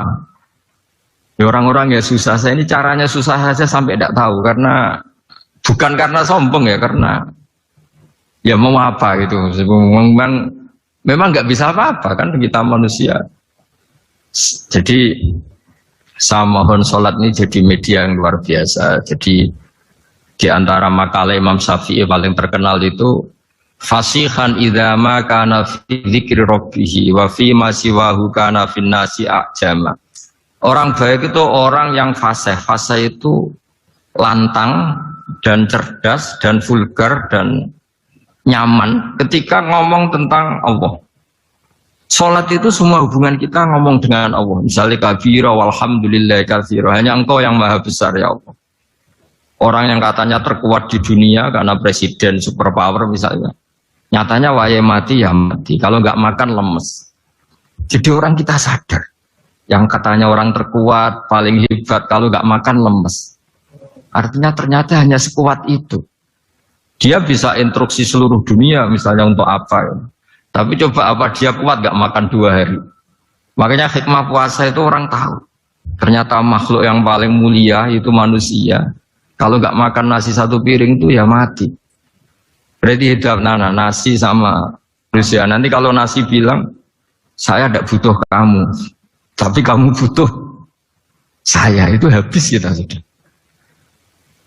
Makanya ketika ada orang yang mempertuhankan manusia itu Allah cara menafikan itu hanya bilang kana yakulanit to'am. Yang kamu tuhankan itu makan. Hanya makan itu kalau dia tidak makan lemes. Jadi kiai itu atau manusia-manusia yang dekat Allah al-afillah itu ketika mengatakan kabira walhamdulillah katsira subhanahu wa bukrata wa asila itu kelihatan. Makanya Quran kalau mencibir kita falola in kuntum ghaira madidin tarji'unaha in kuntum shadiqin. Kalau kamu merasa dijaya, mbok jangan mati, mbok jangan tua. Sudahlah hidup terus. Dijaya kok mati gak keren. Orang top kok mati itu gak keren. Jadi cara gojlek itu ya sudahlah. Kalau kamu hebat jangan mati kata. Nah, sholat tuh mengingatkan itu terus. Sampai kita bilang inna sholati wa nusuki wa mahyaya wa mamati lillahi rabbil alamin. Gusti, saat ini saya ikrarkan hidupku, matiku, semuanya terserah Engkau. Nah lagi-lagi tadi, ketika kita bilang cincin ini lebih kuat ketimbang kertas, Anda salah. Karena itu hanya secara materi. Kuat tidaknya terserah yang mengendalikan. Karena saya punya rencana menghancurkan cincin ini, besok mau saya lebur, sementara saya mau mengabadikan kertas ini. Nah disinilah terus kita diajari misalnya di surat Yasin yang populer Allah itu siapa? Allah itu fasubhanalladzi biyadihi malakutu kulli zat yang mengendalikan semua sesuatu. Makanya sholat itu menjadi penting. Saya sendiri termasuk orang yang jarang imamiyah, saya selalu jadi makmum. Jadi andekan Mas Zakaria di sini saya juga makmum. Cuma keren saya kayaknya meskipun saya makmum. Karena saya kalau makmum itu bisa ingat Allah terus. Kalau imam itu enggak jaga image. Karena malu kan. Misalnya di masjid kementerian terus sholatnya kok cepet nanti dikira enggak ustadz betulan itu. Kalau ulama ternyata banyak urusan jadi banyak berpikir gitu. Tapi alhamdulillah ini barokahnya ngaji terus apa ya? Ya hasilnya mi'raj itu ya sholat itu. Sholat ini spesial karena tadi saya bayangkan itu di surga gak ada sholat itu ya terus wopo itu gak asik. Itu kalau Imam Ghazali itu membarter kita itu begini. Kalau kamu bangga di kasrotin nisa pasangan kamu banyak, itu ayat lebih kuat ketimbang Anda karena 1 hari 1 jam bisa berapa kali. Kalau Anda bangga bisa makan, itu kerbau itu makannya lebih banyak. Nah, kalau Anda bangga atas pengaruh itu, Ratu Tawon itu pengaruhnya lebih besar ketimbang Anda. Dia diam di rumah, tapi anak buahnya loyalnya kayak gitu. Artinya kalau manusia bangga itu apa? Ya dengan sholat tadi. Ini karena satu ibadah yang nggak tertandingi oleh makhluk yang lain. Apalagi dalam sholat itu ada semua gerakan yang mewakili semua ibadahnya malaikat. Malaikat itu ada yang ibadahnya berdiri terus, ada yang rukuk terus, ada yang sujud terus. Dan sholat itu mewakili semua itu. Juga mewakili sosial, karena setelah sholat kita bilang Assalamualaikum warahmatullahi wabarakatuh. Bahwa keselamatan ada di kanan dan kiri. Nah, oke ya, itu sakralnya Mi'raj. Tapi di balik Mi'raj itu ada hal-hal yang manusiawi. Dan ini yang terjadi di dunia. Ketika Rasulullah melangkai makamnya Nabi Musa, makam itu status ranking kalau dalam bahasa Indonesia itu. Kalau bahasa Indonesia itu ribet, makam itu kuburan. Makanya orang Indonesia sering tanya saya, Gus, makamnya Nabi Ibrahim kok batu? Makam yang dekat Ka'bah itu bukan makam dengan makna kuburan. Itu tempat yang dipakai Nabi Ibrahim membangun apa? Ka'bah. Cara Jawa pancatan itu. Nabi Musa itu gak terima, komplain sama Allah. Ya Allah, ini lebih junior ketimbang saya. Kenapa makamnya melangkai saya? Ini tidak fair. Jadi di mana-mana manusia itu kalau disalib junior itu ya tidak terima. Ya ada manusianya. Terus ditanya sama malaikat Jibril, kenapa kamu gak terima? Ini orang Israel, kadang ngira saya ini nabi paling top. Ini kalau sampai konangan saya kalah sama Muhammad tuh malu saya kata. Jadi artinya ya ada sisi manusia. Itu ada kitabnya. Terus ya tapi memang Nabi Muhammad lebih top ketimbang kamu. Memang dia Nabi pilihan, Sayyidul Awalin wal Akhirin. Oke, kalau saya kalah dengan dia gak apa-apa. Tapi umatnya jangan ya. Maksudnya umatnya bangsa Israel harus lebih top ketimbang kita. Makanya orang Israel sampai sekarang begitu itu ya memang ada sanatnya. Gak mau kalah. Karena usulnya Nabi Musa memang gak boleh kalah. Terus kata Allah, ya tidak bisa. Memang yang paling top tetap umatnya Muhammad, bukan umat kamu. Tetap kamu kalah. Sehingga setelah kalah dan menang itu kita terus tidak tahu. Misalnya begini ya, penemu komputer atau penemu mobil sama yang beli mobil itu hebat mana? Kalau bicara keilmuan ya hebat penemunya. Tapi kalau bicara kapitalistik, udah bikinkan mobil yang mewah gini-gini. Nanti tanggal ini jadi ya. Hebat mana yang nyuruh sama yang disuruh? Kalau logikanya pakai gitu. Hebat mana yang nyuruh sama yang disuruh? Artinya kamu milih jadi mana? Penemu mobil hebat kan? Tapi terus sama orang kaya diminta bikinkan ini speknya seperti ini selesai gini. Hebat mana nyuruh sama disuruh? Menyuruh. Tapi yang nyuruh tidak bisa bikin mobil, yang disuruh bisa. Pinter mana? Pinter yang disuruh. Tapi pertanyaannya, wong bisa nyuruh ngapain bikin sendiri? Pinter mana? Ini mohon maaf karena di sini banyak orang nggak jelas-jelas juga. Artinya terus subjektivitas manusia ini tetap ada gitu. Kalau bisa beli ngapain bikin gitu. Tapi kalau bisa bikin ngapain beli. Nah mungkin perdebatan di kementerian atau di yayasan atau di kampung-kampung atau di apa mesti begitu. Dan itu di Mi'raj juga digambarkan. Digambarkan bahwa antar nabi ini ya ada kompetisi. Wa fi dzalika falyatanafasil mutanafisun. Tapi bedanya nabi dengan kita itu satu. Nabi itu kalau keliru dengan tanda petik, nabi itu kalau keliru itu jadi berkah. Itu bedanya kita. Kalau kita keliru kan keliru betul. Kalau nabi itu tidak, kelirunya itu jadi berkah. Ini saya punya dua contoh kalau boleh dibahasakan ya, kekeliruan nabi atau dengan tanda kutip kekeliruan nabi. Tapi saya ulang lagi dengan tanda kutip. Nabi Musa itu ketika Nabi Muhammad ditanya, kenapa kamu dipanggil jauh-jauh? Disuruh sholat 50 rakaat. Nabi Ibrahim nggak komplain, karena beliau Nabi yang baik.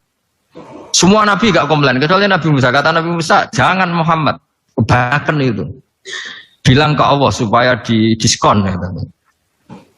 Nabi kembali sama Allah, ya sudah tak kurangi 5. Turun lagi, masih berapa? 45. Masih kurang. Itu sampai 9 kali, akhirnya terkurangi berapa? 45 rakaat. Itu Nabi Musa masih bilang, udah minta lagi keringanan. Itu kalau diruti nggak jadi sholat kan? Kalau satu lagi kan masih terus hilang itu kewajiban sholat. Nah, Nabi Musa sebetulnya itu bukan karena kasihan kita, bukan dia nggak empati dengan kita, beliau udah empati sama kita, tapi gara-gara Muhammad, umatku yang lebih kuat, lebih ganteng aja nggak mampu melakukan sholat 5 rakaat, apalagi umatmu. Dia memang orang Israel kan ganteng-ganteng, kuat-kuat, jadi dia pede. Umatku yang lebih keren, lebih ganteng saja gak kuat, apalagi umatmu. Jadi sebetulnya dia minta keringanan itu karena corong Jawa ngeprekno kita, menyepelekan kita bahwa. Makanya saya ingin memberitahu Nabi Musa kalau ada umatnya Rasulullah yang namanya Sayyid Ali Zainal Abidin yang satu hari sholat 1000 rakaat. Jadi nanti kalau ketemu Nabi Musa, ini 50 aja, ini kuatnya malah 1000. Nah akhirnya. Tapi barokahnya Nabi Musa yang sentimen ini, sholat gak jadi 50, tapi 5. Itu bedanya Nabi sama kita. Ada contoh lebih ekstrim, kelirunya Nabi itu Nabi Yunus. Nabi Yunus, tapi keliru yang barokah, saya ulang lagi. Nabi Yunus itu memaklumatkan ke masyarakatnya, nanti itu kalau kamu tidak nurut sama saya ada azab. Anggap saja azab itu hari Kamis. Besok hari apa ini? Besok hari Kamis ya? Besok hari apa? Lupa hari ini. Rebu apa Kamis? Besok.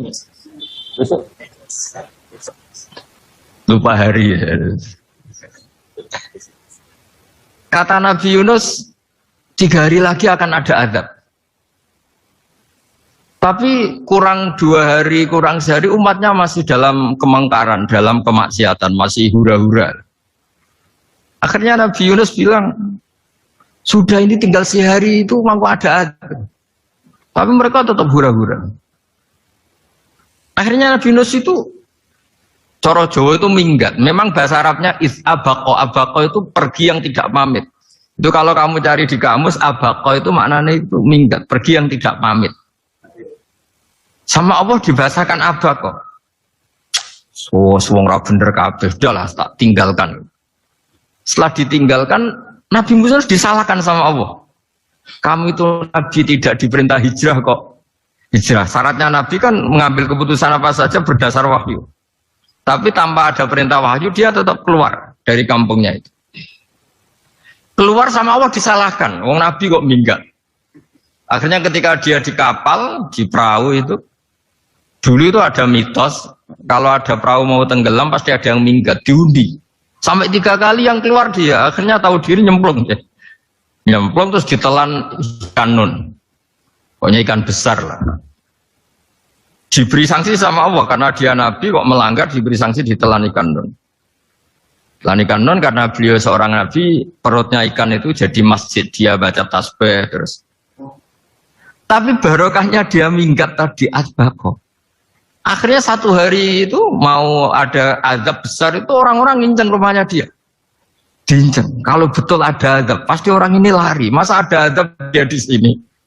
Diinceng ternyata gak ada. Wah berarti bener ini ada azab. Buktinya dia gak ada katanya. jadi unik. Akhirnya dicinceng gak ada terus dia, wah berarti ada azab betul.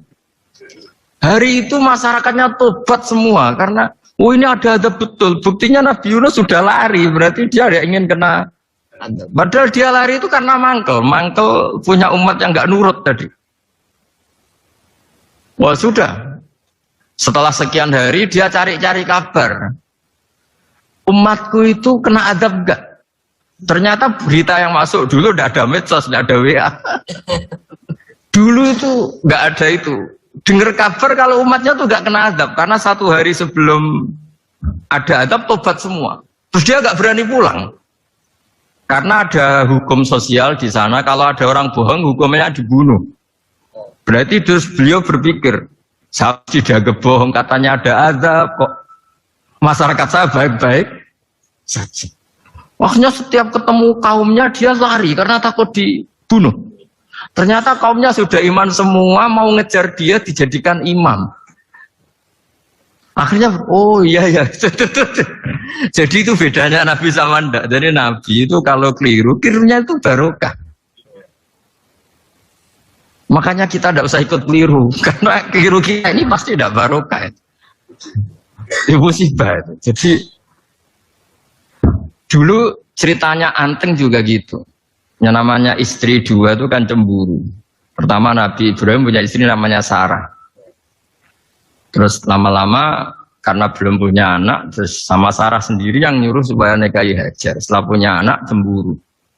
Kata Sarah, pokoknya saya nggak terima kalau kamu nggak ngelukai Hajar.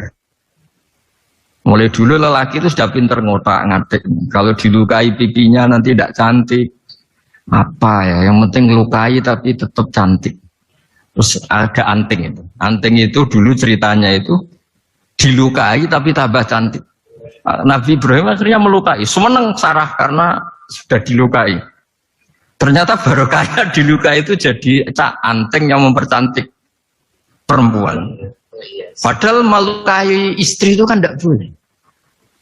Tapi ini Nabi, ada saja cara yang dipilihkan Allah untuk ya tadi keliru saja barokah. Itu bedanya Nabi sama kita. Makanya disebut mimbabi hasanatil abrar sayyatul muqarrabin. Jadi Nabi sama seperti Nabi Adam. Nabi Adam itu dilarang Allah nggak boleh makan khuldi. Akhirnya makan terus harus hidup di dunia, terjadi dunia seperti ini. Tapi itu menjadikan harapan seluruh dunia bahwa Allah itu maha baik. Ketika ada yang diberi sanksi, tetap diminta tobat dan dianjurkan tobat. Dan Allah berjanji setiap yang tobat pasti diterima. Sehingga terus kita sampai sekarang nggak pernah putus asa karena sudah diberi contoh bahwa bapak kita yang pernah salah dijanjikan tobat dan Allah pasti menerima tobat itu. Jadi ini bedanya kita dengan Nabi. Jadi semoga lewat pengajian ini atau ngaji bareng ini kita tahu lah, kalau kita ahli astronomi atau ahli meteorik mungkin takut kita kejatuhan meteor, kalau ahli gempa mungkin takut lempengan kita gini terus gempa, kalau ahli tsunami takutnya tsunami, kalau ahli sosial takut chaos, mungkin yang ahli perbankan takut ras. Jadi kalau nuruti takut ya takut lah, tapi cobalah kita iman lagi.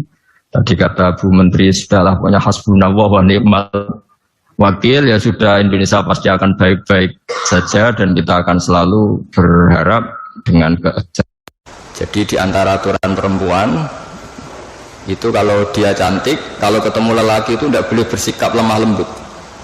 Karena kalau lemah lembut, pikiran lelaki yang nakal itu dianggap mau. Jadi makanya punya istri judek itu berkah. Karena tidak diganggu tetangga. Yang repot itu judes sama suami, ramah sama yang lain, itu masalah itu. Nah begini ya tentang notaris atau tentang penulisan ya. Di antara yang diyakini para ulama, awwalu ma khalaqallah, pertama yang diciptakan Allah itu al-qalam. Qalam itu pena. Karena semua fakta sejarah itu butuh pencatatan. Dan kalam ini yang mencatat semua peristiwa yang mulai alam ini diciptakan sampai hari kiamat. Semuanya sudah dicatat oleh Allah Subhanahu wa taala. Lalu pencatatan ini untuk apa? Kalau para malaikat ini nanti supaya kita tahu bahwa apa yang terjadi di dunia atau di sistem hukum modern sebetulnya lebih dulu di sistem Lauh Mahfuz.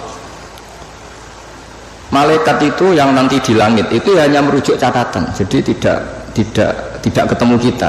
Makanya nanti ukurannya itu catatan amal itu dikasihkan. Kalau kebetulan itu baik, delalah itu corong Jawa delalah, kita nerimanya pakai tangan kanan. Kalau buruk catatan itu kita nerima dengan tangan kiri, masih lumayan, ini buruk yang medium. Kalau buruk banget sudah nerimanya tangan kiri, kita menerimanya dengan memunggungi yang ngasih. Jadi sudah disimali masih waro'a apa? Itu kan pelecehan, sudah nerima pakai tangan kiri Cara nerimanya dengan membungkungi. Nah, artinya kalau orang modern bilang catatan itu penting untuk sebuah bukti atau akte itu penting untuk legalitas hukum atau apa saja, sebetulnya Allah mengelola alam ini mulai dulu itu sudah pakai catatan. Jadi masyhur itu kita mungkin hafal, ini tak carikan ayat-ayat yang mungkin Mas Arifin biar gampang hafal, tuh yang juz 30 saja. Apal 30 juz atau juz 30? Ini pendereknya Mas saya, Mas Arwani, ini penderek Mbah Mun, tapi kayaknya tidak meyakinkan hafal Quran apa enggak ya. Wa inna alaikum tahfidin, terus wa kiraman katibin, terus ya'lamu nama taf'alun. Jadi semua itu berdasar catatan. Terus catatan itu dikasihkan. Ketika dikasihkan itu catatan itu berdasar apa? Lah saking baiknya Allah itu kalau baik ditulis 10, kalau buruk ditulis apa? 1. Tapi banyak ulama yang menghentikan begini. Untuk diterima sebagai baik itu banyak syaratnya. Misalnya sedekah, materi yang diberikan harus thayyibah, harus baik, dari pekerjaan yang apa? Halal, dengan niat yang baik, yaitu ikhlas. Jadi baik itu memang ditulis 10, tapi catatannya agak banyak, aturannya agak banyak. Nah, buruk itu ditulis 1, tapi nggak ada catatan. Sama nggak bisa, misalnya habis malam terus ada dosa, tadi saya ada ikhlas itu. Nggak bisa. Habis korupsi, insya Allah korupsi saya nggak diterima Allah, yang saya nggak ikhlas itu. Nggak bisa. Sementara sholat itu ditulis 10, tapi untuk menjadi sah itu catatannya banyak. Ya, misalnya saya ini kecelok kiai, terus kalau jadi imam terus sholat nggak khusyuk kan malu. Akhirnya ya khusyuk saya ini mu'allal, ada penyakitnya karena demi jaim lah, jaga apa? Imam. Kayak saya misalnya bupati kok nggak ngomong kesejahteraan rakyat itu kan ya malu, akhirnya ngomong. Apa betul hatinya gitu apa enggak? Tidak tahu. Jadi ribet. Untuk kebaikan itu ribet. Saya kiai ngomong agama ini demi penjelasan agama apa profesi, apa cari keuntungan juga nggak pernah tahu. Sehingga agama ini tidak hanya ngeritik orang fasik, tapi yang ngeritik ulama. Sehingga Imam Ghazali itu ngarang Ihya itu diantara juz-juz awal itu ngeritik ulama, itu aneh.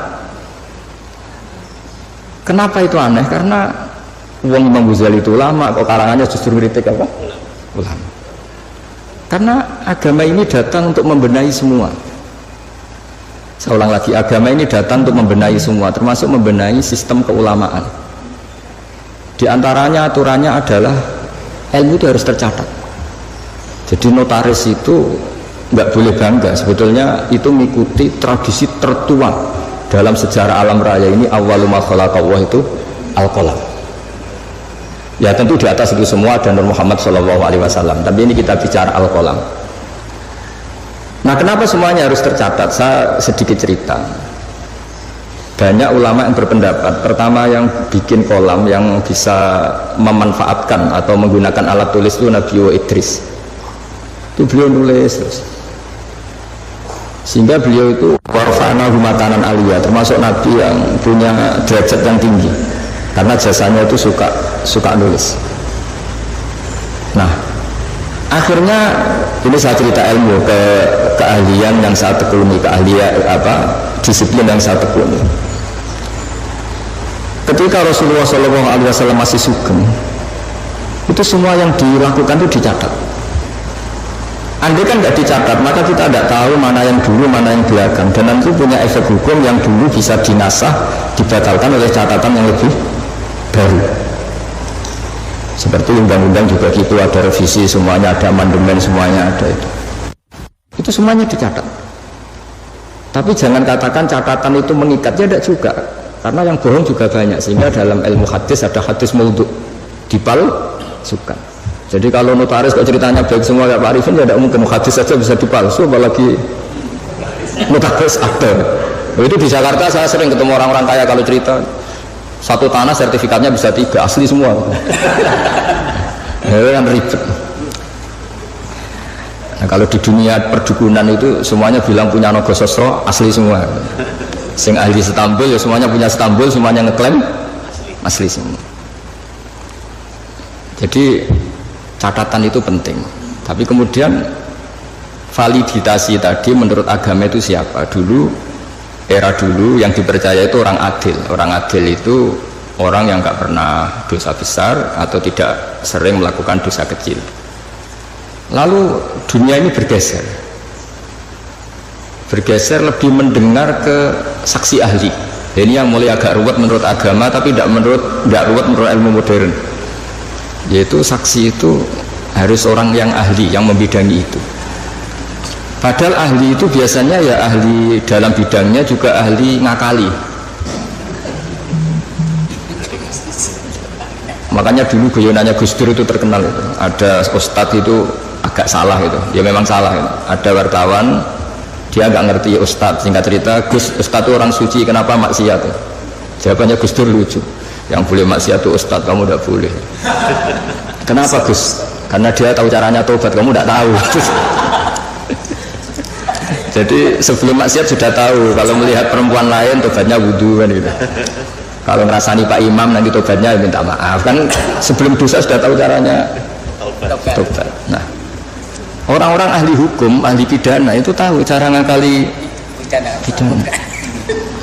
Jadi, nah ini PR bagi kita semua. Lalu Allah itu tahu semua apa yang akan dilakukan hambanya, termasuk akal-akalan itu, baik akal-akalan merekayasa kebenaran maupun akal-akalan dalam apa saja. Di sini akhirnya Quran itu ya bicara wa makaru wa makarallah wa huwa khairul makirin. Karena manusia itu mulai dulu cerdas. Ketika orang Yahudi dilarang berburu hari Sabtu, dan hari Sabtu itu ikan banyak, mereka tidak berburu hari Sabtu, bikin jebakan, ya.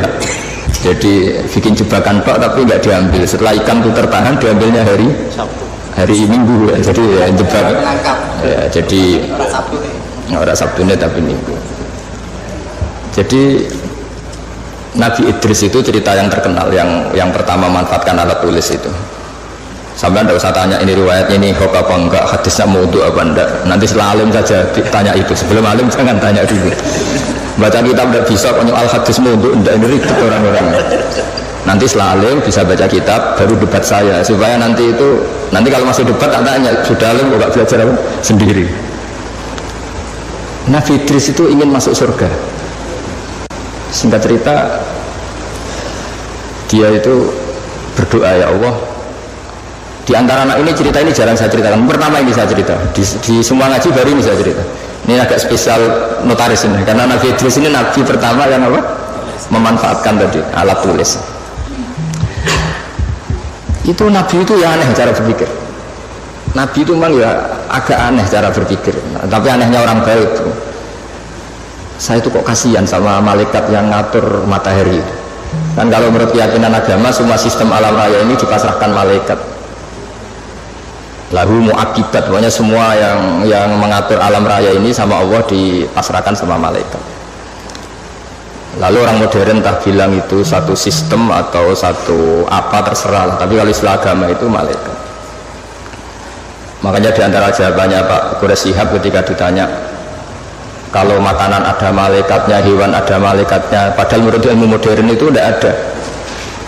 Terus kata Pak Quraisy, jika gizi kamu katakan gizi, lalu vitamin kamu katakan vitamin, tidak ada yang larang, kenapa agama pas bilang itu ada malaikat kamu ribet gitu.